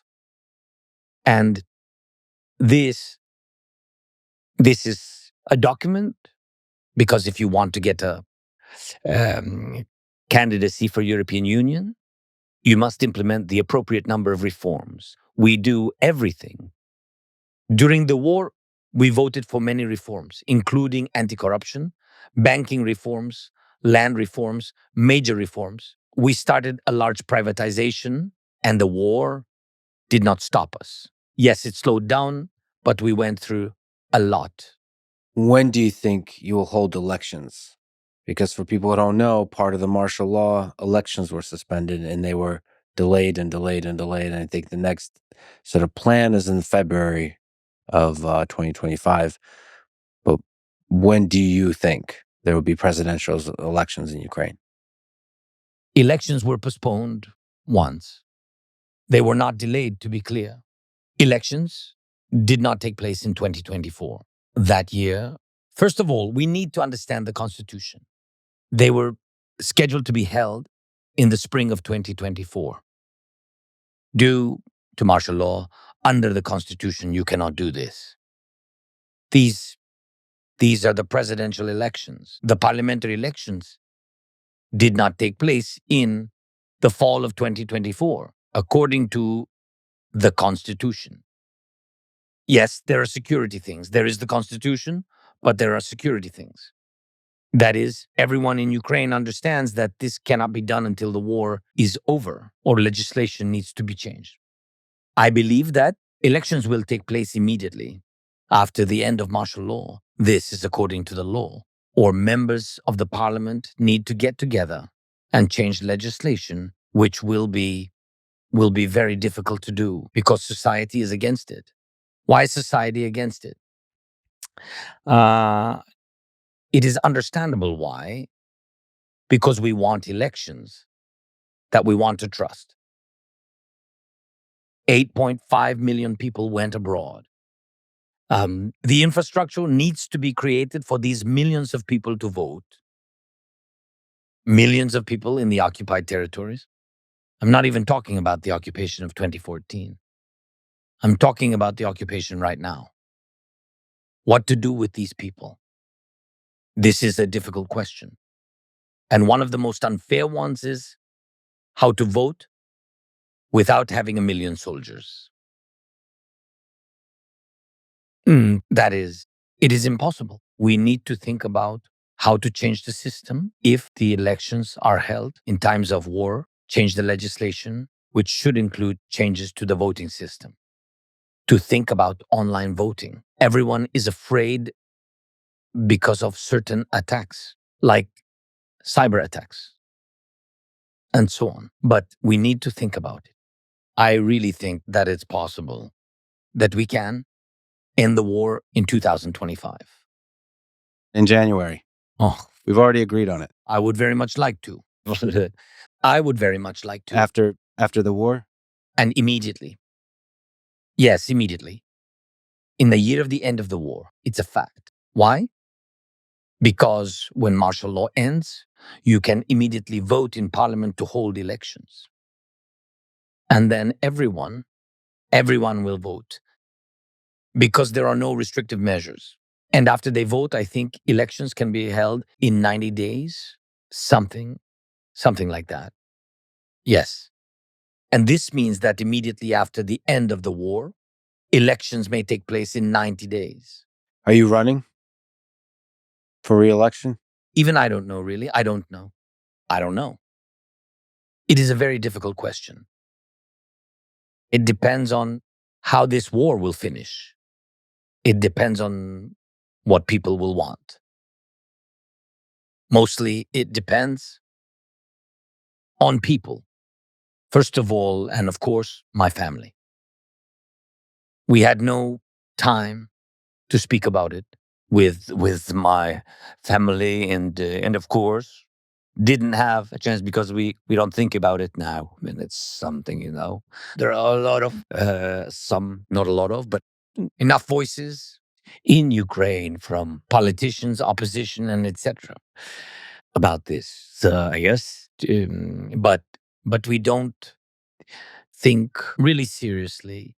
Didn't think seriously with my family about it. So this is war. I mean, how to think about what will be after? It's very difficult, really very difficult. If we look at the field of candidates, maybe you can give your opinion about the set of ideas you see out there, including your own, about the future of Ukraine. As I understand, the candidates include Poroshenko, Zaluzhny, Arestovich, Budanov, Klitschko, and many others. This is the internet speaking to me.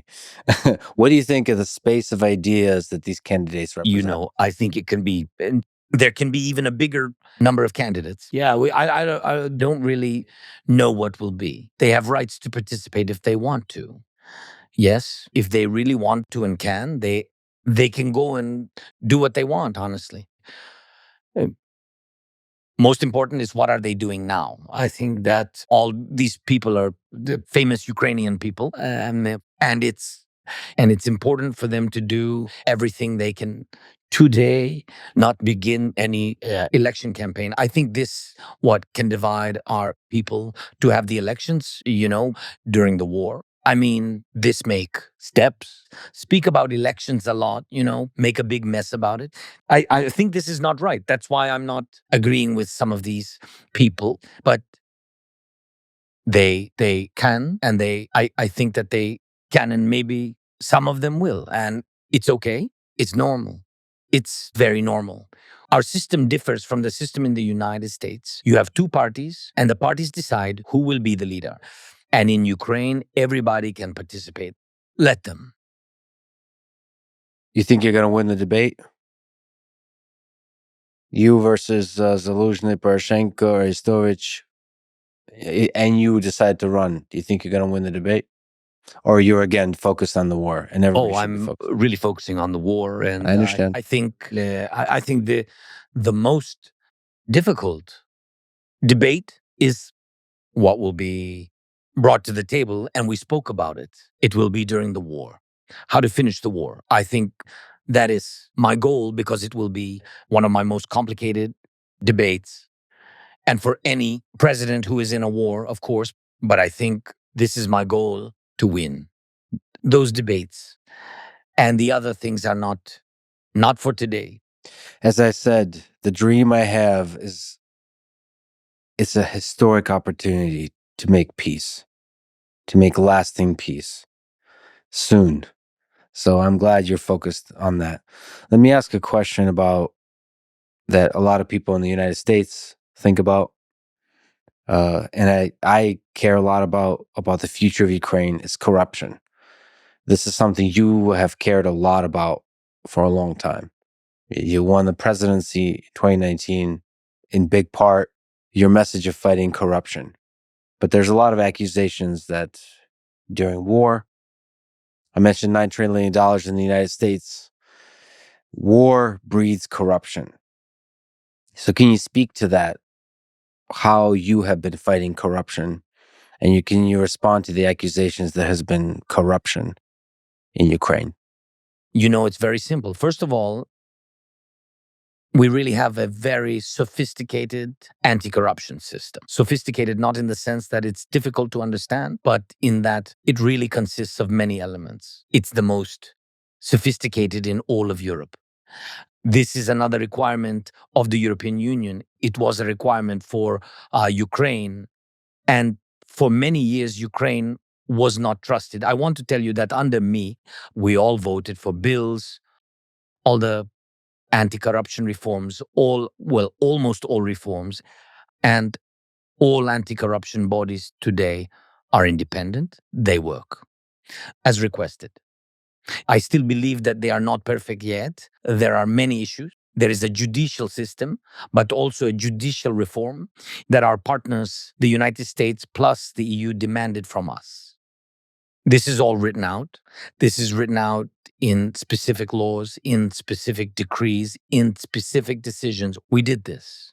We've done 99% of this. If something has not been done, it means that it is on the way. But in principle, all this exists, and there is no such system as we have in Europe. To say that we do not have corruption would be lying. We just talk about it openly. We are genuinely fighting against it. Look, we have sitting in our prison Ihor Kolomoisky, who is the most influential Ukrainian oligarch since independence. And no one could do anything about him. The United States of America wanted to have Kolomoisky, and they went to great lengths because of money laundering, etc. There are criminal cases in the United States, I think in Delaware, something like that. Neither Europe could do anything about it. That is, we did a lot with oligarchs. Russian oligarchs, sanctions were imposed. They were thrown out. Some of them fled the state, but they are all under sanctions.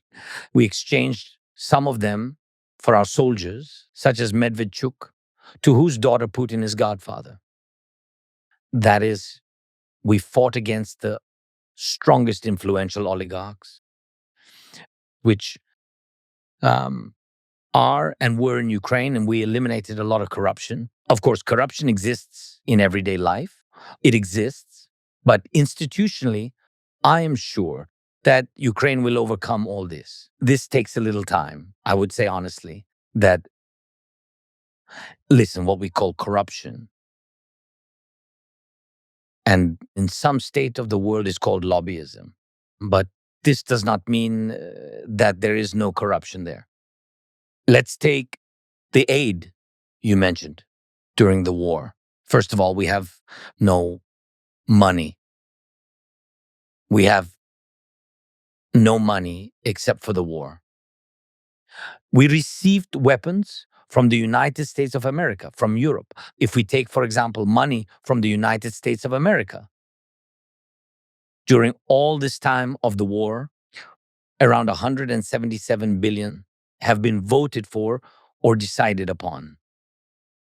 177 billion. Let's be honest. We have not received half of this money.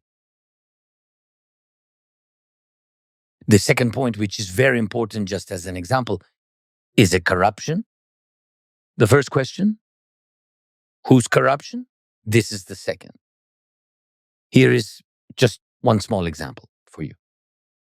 When the United States began to transfer us weapons, it was American money, but American weapons. Money for these weapons. As a president, I had cargo jets. Not in Ukraine because of the war, we moved them very quickly to Europe. We had cargo. We have good cargo fleet. Very good.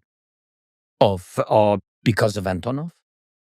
So I asked American side to grant me the opportunity because our jets are at another airfield. And I asked America to give me the opportunity to use our jets for transfer, not to pay a lot.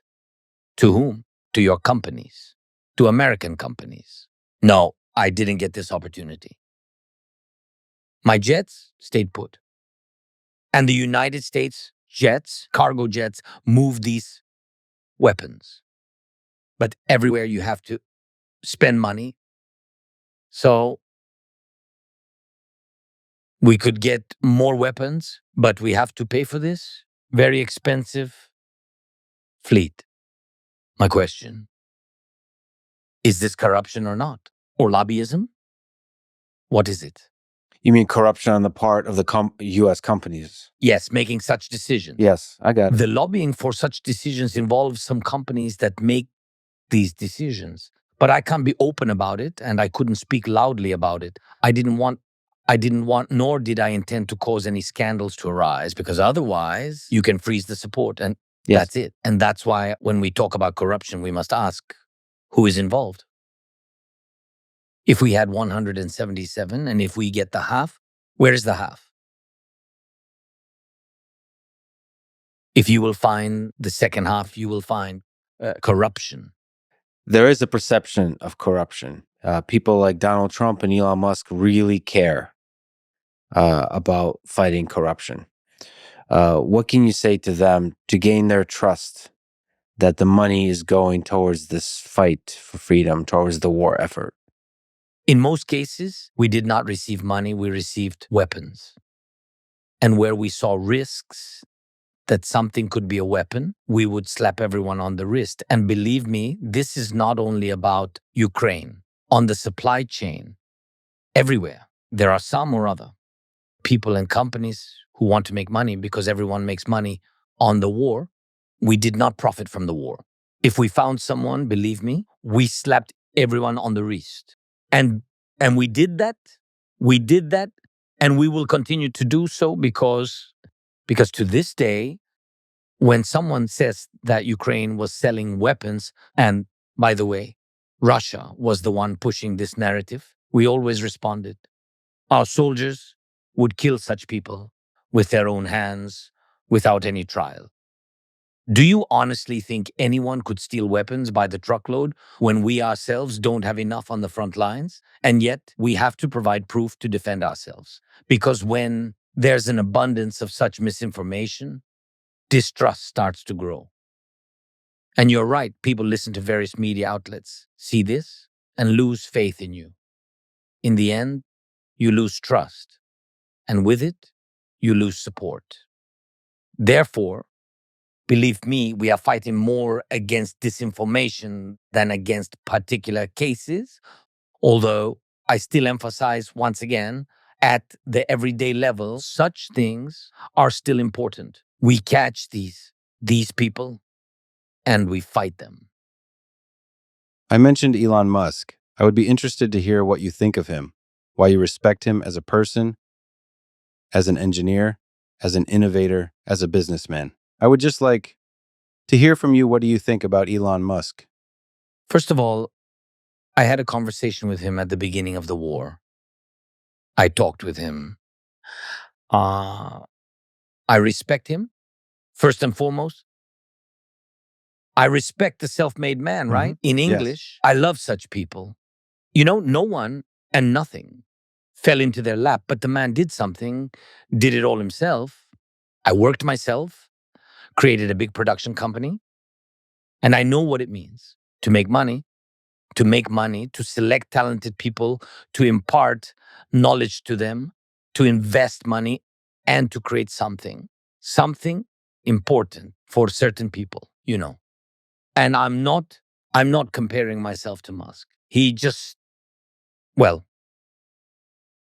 The man is a great leader of innovations in the world. And I believe that such people move the world forward. Therefore, I respect the result of his work. And we see this result. And for me, it has always been important that your result can be used, that these are not words, but facts. Let's take the war. We are very grateful for Starlink. It has helped. We used it after Russian missile attacks on the energy infrastructure. There were problems with the internet, etc., with connection. We used Starlink both at the front and in kindergartens. It was used in schools. It helped children. We used it in various infrastructure, and it helped us very much. And I would very much like Elon to be on our side as much as possible to support us. And yes, I am grateful to him for Starlink. Truly I am. First of all, so that our guys have a connection and children too. And I am really grateful to him for that. I would like him to come to Ukraine, to talk to people here, and to look around, and so on. Has Elon visited Kiev or Ukraine yet? No. I hope the Kiev airport will open soon. Then it will be easier to fly in. Yes, I am looking forward to it. Maybe we will open it, but only. And you must understand, if the war is over, there must be sustainable peace. and air defense systems, to be honest. And we must ensure that they are long-lasting and effective.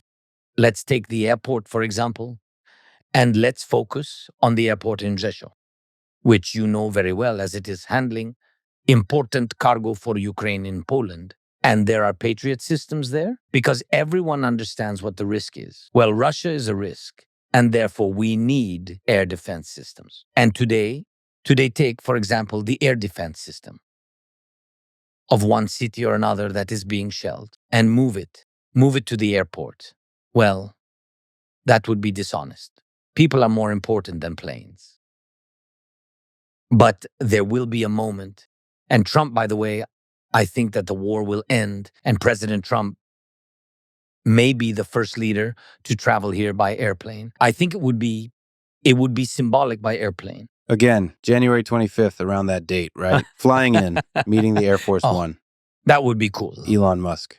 I will meet you there for the second time, too, on the plane. With pleasure.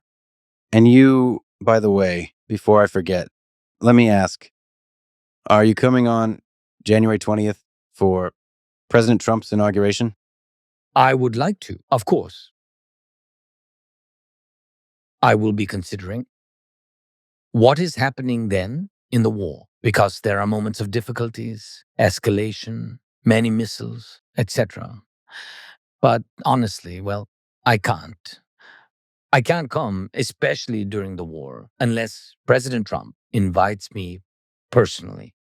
I'm not sure it's proper to come because I know that in general leaders are, for some reason, not usually invited to the inauguration of presidents of the United States of America. Well, and I know that there are leaders who can simply come, want to come, and will come. Yeah, I know. And I know the temperament of some of these people. They can come at their discretion. This is very, very difficult for me. I am the kind of person that cannot come without an invitation. This is Putin. We did not invite him. He came to us, so to say. And me? I can't do that. No, but didn't he publicly say that? It would be great if you came to the inauguration. Or you mean, did he invite it officially? No, wait, look. Listen, I am against any bureaucracy. I get rid of it as much as I can. But, well, there are some complexities involving security. I decide and I fly. And the United States of America officially provides security. Not that I need this, mind you. I do not ask for helicopters to fly around and protect me, but they will simply do it themselves. The security service itself. They had to do it. I don't want it. And sometimes I don't need it. And I'm asking them. It was, for example, before the war. I think, yes, it was before the war. I had a meeting, yes, with President Trump. It was in 2019. I just wanted to go for a run early in the morning because I really wanted to exercise. And those tall bodyguards, a lot of them, they decided to join me, but I couldn't really do it because they were in suits and I was in sportswear. I said, no, I can't. It's always funny. I don't want to, I don't want to disturb anybody and cause anyone problems with me. And that's why if he will invite me, I will come. I thought he invited you. Yeah? Yeah, I thought he publicly invited you. But okay, I hope to see you there. I think they had to do some of their steps. I don't know, but step. Yeah. The stamp was missing. Yeah, but with pleasure with my wife, of course. And I think it's important.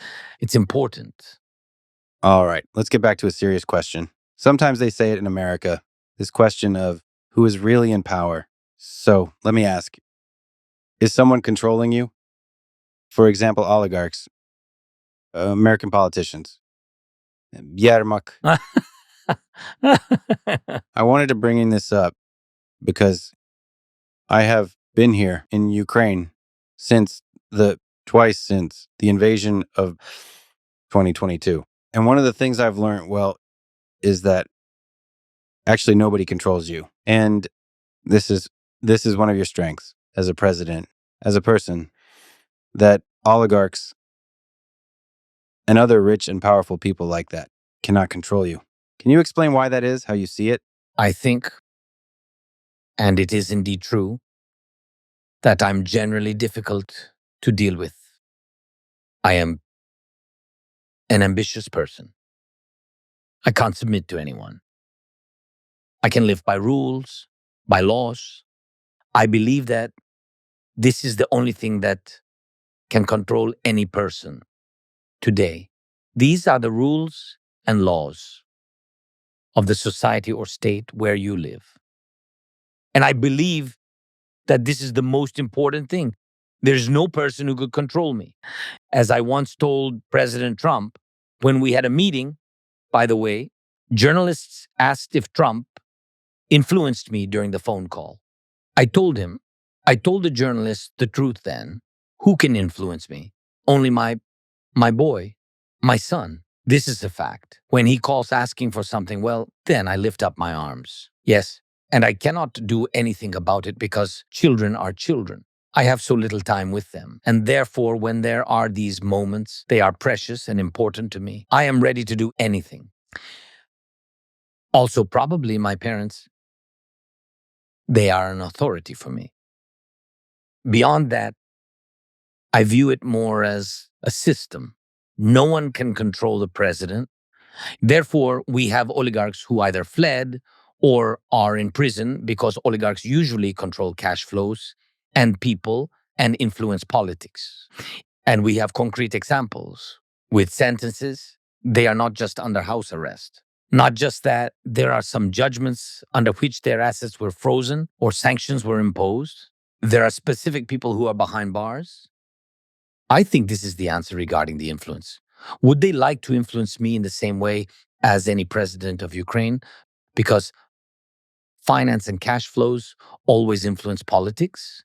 Well, at least they want to do this. This is regarding the influence. And other people on the vertical, they perform tasks as my managers. Andriy, you mentioned, is one of those managers. Well, I am glad that I have such people. Well, probably there is nothing else to add here. I will just say that your team that I spoke with is an excellent team, excellent people. Thank you. Okay, one last question. The future of Ukraine. If you look 5, 10, 20 years into the future, what can help Ukraine flourish economically, culturally, politically in the future? Digital, it's very important. Digitalization of all the process. We began this work. We have special Ministry of Digital Transformation. Oh, yeah. Yeah. So this is very good.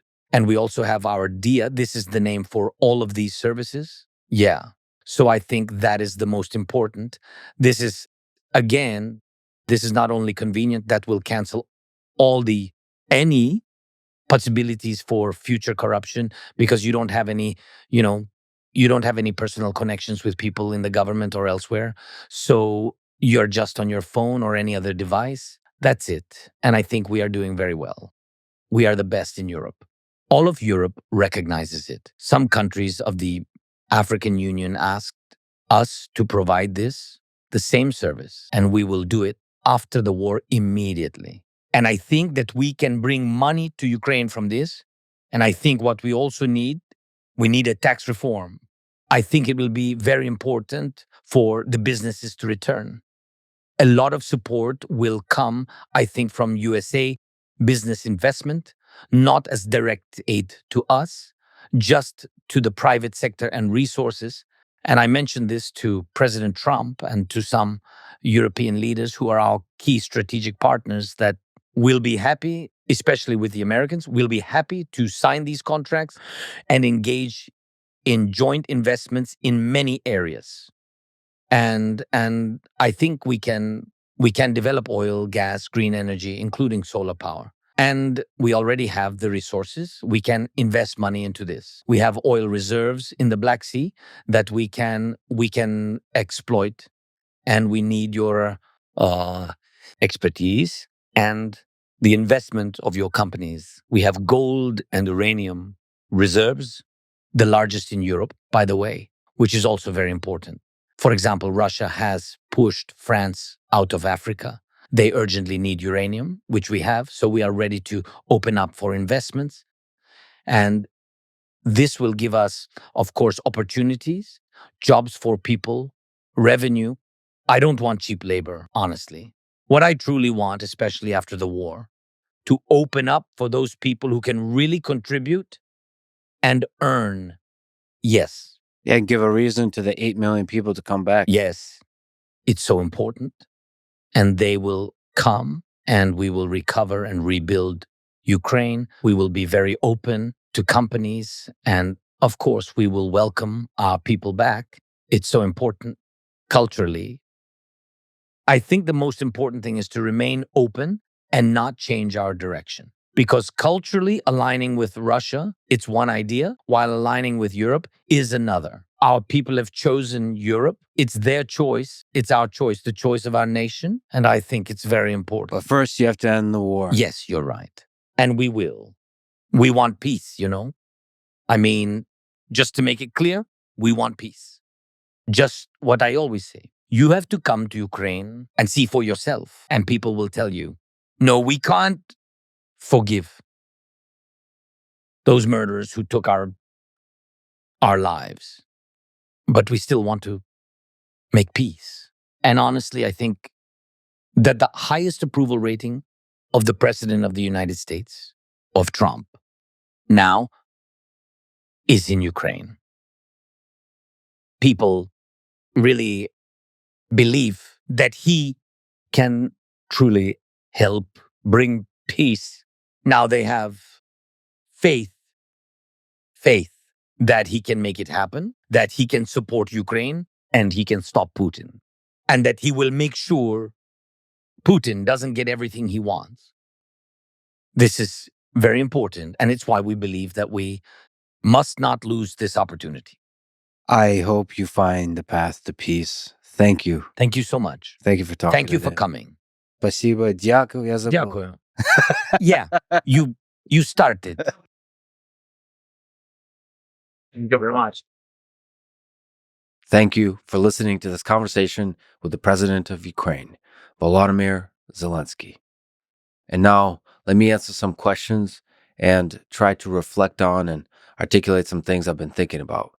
If you would like to submit questions, including in audio and video form, go to LexFriedman.com/AMA, or to contact me for whatever other reason, go to LexFriedman.com/contact. First, I got a bunch of questions about this. So let me chat about the topic of language and, let's say, the mechanics of multilingual conversation. Perhaps the details are interesting to some people. It also allows me to reflect back on the puzzle of it in this episode and what I can do better next time. I already explained in the intro the symbolic, historic, and geopolitical complexity of the choice of language in the conversation with President Zelensky. As I said, the Russian language is one that the president speaks fluently and was his primary language for most of his life. I speak Russian fluently as well. It's the only common language we are both fluent in. So any other combination of languages required an interpreter, including when I spoke English. He did need an interpreter when I spoke English. And just like I was visibly encumbered and annoyed by the process of interpretation. This is why I tried to speak in Russian to the president instead of English, so that he can directly understand me without an interpreter. I'm willing to take the hit for that, as I am for everything else. I'm not trying to protect myself. I'm trying to do whatever is best for the conversation, for understanding. Though it has been getting harder and harder to stay open, vulnerable, and raw in public, while the swarms of chanting internet mobs stop by with their torches and their color-coded hats, flags, frogs, pronouns, and hashtags. Anyway, there is a lot of nuanced aspects of the conversational language that I would like to explain here. I'll try to be brief. I can recommend a lot of books on this topic of language and communication that reveal just how amazing this technology of language is. For example, for a good overview, I recommend John McWhorter's books, and especially his lecture series for the great courses on language. There are several. In the Story of Human Language series, he gives a great discussion on spoken language versus written language, and that spoken language often relaxes the rules of communication. It uses shorter packets of words, loads in a bunch of subtle cues and meanings, all of which, like I'm trying to describe, are lost when there's an interpreter in the loop. Let me also describe some relevant characteristics of my peculiar language abilities, in quotes. I was never good at speaking. I listen, think, and understand better than I speak. For me, this is true for both English and Russian, but it is especially true for Russian. The Russian language allows for much more room for wit, non-standard turns of phrase, metaphors, humor, rhyme, musicality, and, let's say, deforming of words that create a lot of room for creativity in how meaning and emotion are conveyed. You could do the same in English, but it's harder. I actually find that Brits are sometimes very good at this. Like, one of my favorite humans to talk to is Douglas Murray. Setting the content of the conversation aside, the sheer linguistic brilliance and wit of dialogue with Douglas is a journey in itself. I think Christopher Hitchens had the same, and many others. Like I said, especially Brits. Anyway, I'm able to detect and understand a lot of dynamism and humor in the Russian language, but I'm slow to generate it, in part because I just don't practice. I have very few Russian-speaking friends. Funny enough, most of them are Ukrainian, but they speak with me and each other in Russian. But of course, as I mentioned, this is slowly changing due to the war. But I tried to speak to the president in Russian so he would avoid needing an interpreter as much as possible. One of the things I want to improve for next time is to make sure I get very good equipment for interpretation and arrange for an interpreter I trust to be exceptionally good for the dynamism and the endurance of a 3-hour conversation in the style that I tried to do. Just to give you some behind the scenes details of the experience. So, equipment wise, funny enough, it's not actually so trivial to set up wireless connections from us, the two people talking, to the interpreter, and then back to us in a way that's super robust and has clean audio. The audio I had in my ear from the interpreter had a loud background noise. So the whole time I'm hearing a shh sound with the voice of the interpreter coming in very quietly. What a wonderful experience this whole life is, frankly. Plus, his translation was often incomplete, at least for me, so I had to put together those puzzle pieces continuously. But again, it worked out, and hopefully our constant switching of languages and having a meta discussion about language provided good insights as to the complexity of this fight for a nation's identity and sovereignty that Ukraine is going through. Behind the scenes, off mic, on a personal level, President Zelensky was funny, thoughtful, and just a kind-hearted person. And really, the whole team were just great people. It was an experience I'll never forget. After the conversation was recorded, the next challenge was to translate all of this and overdub it and do it super quickly. Like, these words I'm speaking now have to be translated and dubbed into Ukrainian and Russian. 11 Labs were really helpful here, especially in bringing the president's voice to life in different languages. But even more than that, they're just an amazing team who inspired me and everyone involved. Please go support 11 Labs. They are a great company and great people. The translation is separate from the text to speech and was done in part by AI and a lot by human. This is where the fact that we had constant switching between 3 languages was a real challenge. So there are 6 transition mappings that have to be done: English to Ukrainian and Russian, Ukrainian to English and Russian, and then Russian to English and Ukrainian. Continuously, sentence by sentence, sometimes word by word. And each combination of language to language translation is best done by a person who specializes in that kind of mapping.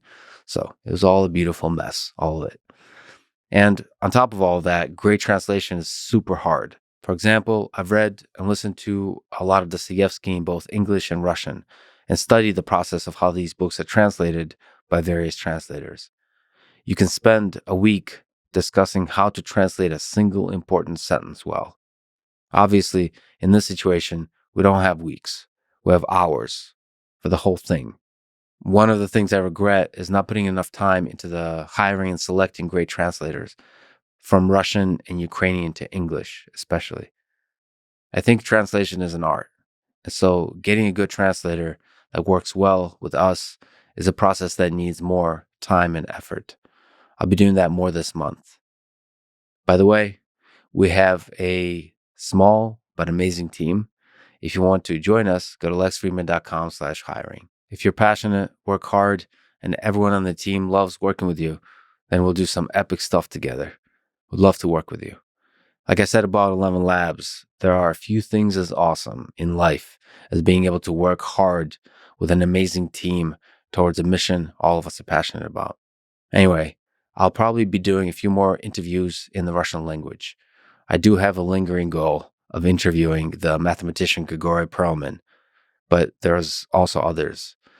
I will also work on improving my whole pipeline, both equipment-wise and interpreter-wise, in doing these conversations in other languages, because there are many that I would like to do in languages I don't speak at all, like Chinese, Mandarin, or Spanish, Arabic, Hindi, Portuguese, French, German. I see language as both a barrier for communication and a portal into understanding the spirit of a people connected by that language. It's all a weird and beautiful puzzle, and I'm just excited to get the chance to explore it. All right, I got a question on how I prepare for podcasts. So this has evolved and expanded more and more over time. There are some podcasts that I prepare hundreds of hours for. In AI terms, let's say, first, I'm training a solid background model by consuming as much variety on the topic as possible. A lot of this comes down to picking high signal sources, whether it's blogs, books, podcasts, YouTube videos, X accounts, and so on. For this conversation with President Zelensky, for example, since February 2022, I've spoken with hundreds of people on the ground. I've read Kindle or audiobook about 10 books fully, and then I skimmed about 20 more. And I don't mean books about Zelensky, although he does appear in some of them. I mean books where this conversation was fully in the back of my mind as I'm reading the book. So, for example, I read Red Famine by Anna Applebaum. It's about Holodomor. Does it directly relate to Zelensky? Not on the surface, no, but it sort of continues to weave the fabric of my understanding of a people, of a history of the region. But it's really important for me to read books from various perspectives. And I'm always trying to calculate the bias under which the author operates and adjusting for that in my brain as I integrate the information. For example, Anne Applebaum's book, Gulag, is very different from Alexander Solzhenitsyn's Gulag Archipelago. The former is a rigorous, comprehensive historical account. The latter is a literary, psychological, and personal portrait of Soviet society. Both, I think, are extremely valuable. On the bias front, for example, The Rise and Fall of the Third Reich by William Shirer is a good example. It is full of bias, but he was there, and to me, he has written probably one of the greatest, if not the greatest book on the Third Reich ever. But like I said, it has a lot of inaccuracies and biases. You can read about them online if you like. But my job in this case and in all cases is to adjust based on my understanding of the author's biases and take the wisdom from the text where it could be found and putting the inaccuracies aside into the proverbial dustbins of history. So as I'm reading, I'm writing down my thoughts as they come up, always digging for some deeper insight about human nature. If I'm at my computer, I'll write it down in Google Doc, sometimes use Notion or Obsidian. If I'm not on my computer, I'll use Google Keep. So, for example, if I'm listening to an audiobook and I'm running along the river, if a good idea comes to mind, I'll stop, think for a few seconds, and then do speech to text note in Google Keep. By the way, listening to audiobook at 1x speed. Old school. And eventually I get a gigantic pile of thoughts and notes that I look over to refresh my memory. But for the most part, I just throw them out. It's a background model building process. By the way, LLMs are increasingly becoming useful here for organization purposes, but have not yet been useful, at least for me. And I do try a lot for insight extraction or insight generation purposes. I should mention that my memory for specific facts, names, dates, quotes is terrible. What I remember well is high-level ideas. That's just how my brain works, for better or for worse. I realize that sometimes forgetting all of the details and the words needed to express them makes me sound simplistic and even unprepared. I'm not. But that's life. We have to accept our flaws and roll with them. Aside from books, I also listen to a lot of podcasts and YouTube videos where people are talking about the topic. So for the President Zelensky episode, I listened probably to hundreds of hours of content from his supporters and from his critics from all sides. Again, I choose who to listen to based not on their perspective, but based on SNR, signal to noise ratio. If I'm regularly getting insights from a person, I will continue listening to them, whether I agree or disagree. In the end, this turns out to be a lot of hours of prep, but to say that it's X hours per episode is not accurate because a lot of this preparation transfers from one guest to another, even when there's an insane level of variety in the guests. We're all humans, after all. There is a thread that connects all of it together, somehow, if you look closely enough. For more technical guests in STEM fields, I'll read papers, a lot of papers, and also technical blog posts and technical tweet threads. This is a very different process. For AI or CS related topics, I will run other people's code. I will write my own, implement stuff from scratch. If it's a software company, I'll use their tools and software if relevant. But in the actual conversation, I constantly am searching for simple but profound insights at various levels of abstraction. Sometimes this means asking a trivial question in hopes of uncovering the non-trivial, counterintuitive but fundamental idea that opens the door to a whole new way of looking at the field. And actually, every guest is their own puzzle. Like preparing for Rick Rubin was me listening to hundreds of songs he produced and even learning some on guitar, like Hurt by Johnny Cash. Preparing for the Cursor team episode meant obviously I had to use Cursor fully for several weeks, all of its features. So I switched completely from VS Code to Cursor. For Paul Rosalie, round 2 especially, I literally went deep into the jungle with Paul and almost died, fully taking the leap toward adventure with him. When it gets close to the conversation, I'll start working on the actual interview questions and notes. And there I'm asking myself, what am I personally curious about? Like, I love podcasts. I'm a big fan of many, many podcasts. And so I ask myself, what would I want this person to explain on a podcast? And maybe what aspect of their thought process or their humanity would I want to be surfaced or have the chance to be surfaced? In the actual conversation, I always try to put my ego aside completely and do whatever it takes to have a good conversation and serve the listener. This means asking questions simply, trying to define terms and give context if needed, being open-minded, vulnerable, curious, and challenging the guest when needed. Despite the claims on the internet, I do ask a lot of challenging questions, including follow-ups, but always with empathy. I don't need to be right. I don't need to signal my moral or intellectual superiority to anyone. I try to do the opposite, actually, because I want the guest to open up, and I trust the intelligence of the listener to see for themselves if the guest is full of shit or not, to detect the flaws and the strengths of how the guest thinks or who they are deep down. A lot of times when interviewers grill the guest, it doesn't reveal much except give a dopamine hit to the echo chambers who hate the guest. As I said in the intro, I believe the line between good and evil does run through the heart of every man.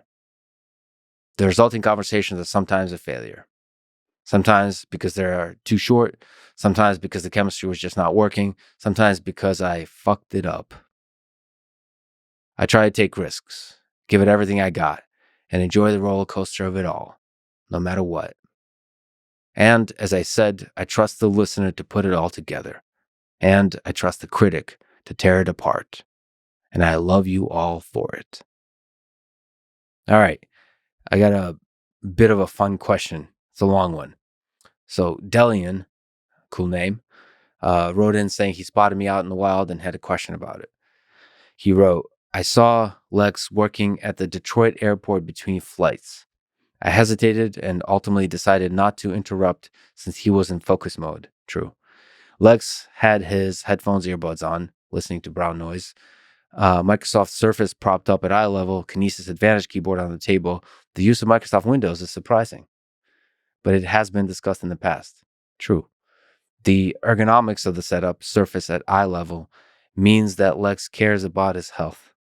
But the anomalously large Kinesis Advantage keyboard seems like such a burden to lug around airports. I cannot help but ask, why is it that Lex is going through the hassle to bring this absolutely large keyboard with him as carry-on?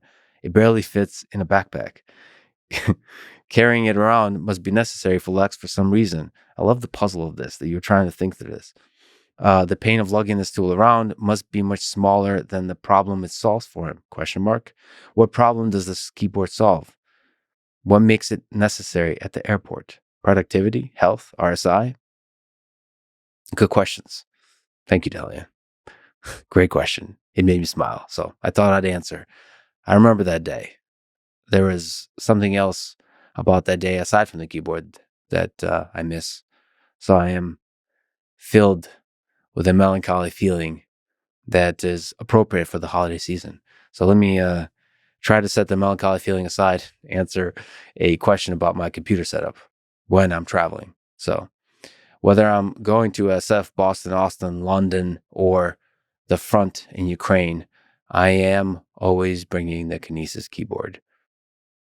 I don't have RSI or any other health issues of that kind that I'm aware of, even though I've been programming, playing guitar, doing all kinds of combat sports my whole life, all of which put my hands and fingers in a lot of precarious positions and situations. For that reason, and in general, ergonomics have never been a big concern for me. I can work on a crappy chair and table, sleep on the floor. It's all great. I'm happy with all of it. So why Kinesis, which by the way is right here?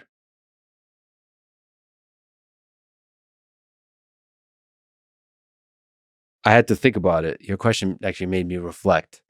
And I was hoping as I'm answering it, the truth will come out on many levels. So it is true that I'm more productive with it. I can type and correct mistakes very fast compared to a regular keyboard, both in natural language typing and in programming. So fast enough, I think, where it feels like I can think freely without the physical bottlenecks and constraints of fingers moving. The bit rate in Neuralink parlance is high enough for me to not feel like there's cognitive friction of any kind. But the real answer, maybe the deeper, more honest answer, is something else. I've used the Kinesis keyboard for over 20 years. So maybe it's like one of those love stories where a guy and a girl love each other. And you try to quit because it doesn't quite work. But every time you leave, you ask yourself why. And then you realize that when you're together, your life is just full of simple joys. So what's the point of leaving? What's the point of life if not to keep close to you the things that bring you joy, Delian? Like this keyboard. It brings me joy. It's a bad metaphor, over anthropomorphized perhaps, but I never promised a good one. I'm like a cheap motel on a road trip. Low quality is part of the charm. I do have some good motel stories for another time. This does not feel like the appropriate time. All that said, to disagree with myself, I did use Emacs also for over 20 years. And in a single week, recently switched to VS Code and then Cursor and never looked back. So take my romantic nature with a grain of salt. So yes, eventually I'll have to leave, but for now, you'll keep finding me on occasion in a random airport somewhere listening to brown noise, writing away the hours on this Kinesis keyboard. Now, if you see me without it, maybe it'll give you the same tinge of melancholy feeling I feel now in looking back to that airport in Detroit. Anyway, more about my travel setup, if anyone's curious. I usually do travel with a Windows laptop, but I am mostly using Linux on it through WSL, Windows Subsystem for Linux. And in some cases, I'm dual booting Linux and Windows. I also need to be able to video edit, so on longer trips, I usually have a bigger laptop with a bigger screen, lots of memory, good CPU, good GPU. All of that helps with video editing on Adobe Premiere. In general, I'm extremely minimalist, except for the few, let's call them sentimental things. Like all my podcast recording equipment fits into a small suitcase. I try to keep it as simple as possible. Thank you for the question, and see you at the next airport. All right. I think it's time to bring things to a close. I'd like to give a big thanks to you for giving me your time and your support over the years. It means the world. If you want to get in touch with me, go to LexFriedman.com/contact. There you can give feedback, ask questions, request guests for the podcast, or submit the Coffee with Lex form if you just want to chat with me over a cup of coffee. I'll be traveling across the world a bunch this year, from Europe to South America and more, so it would be cool to do some small meetups and meet some interesting people. This has been a journey of a lifetime. Thank you for everything. On to the next adventure. I love you all.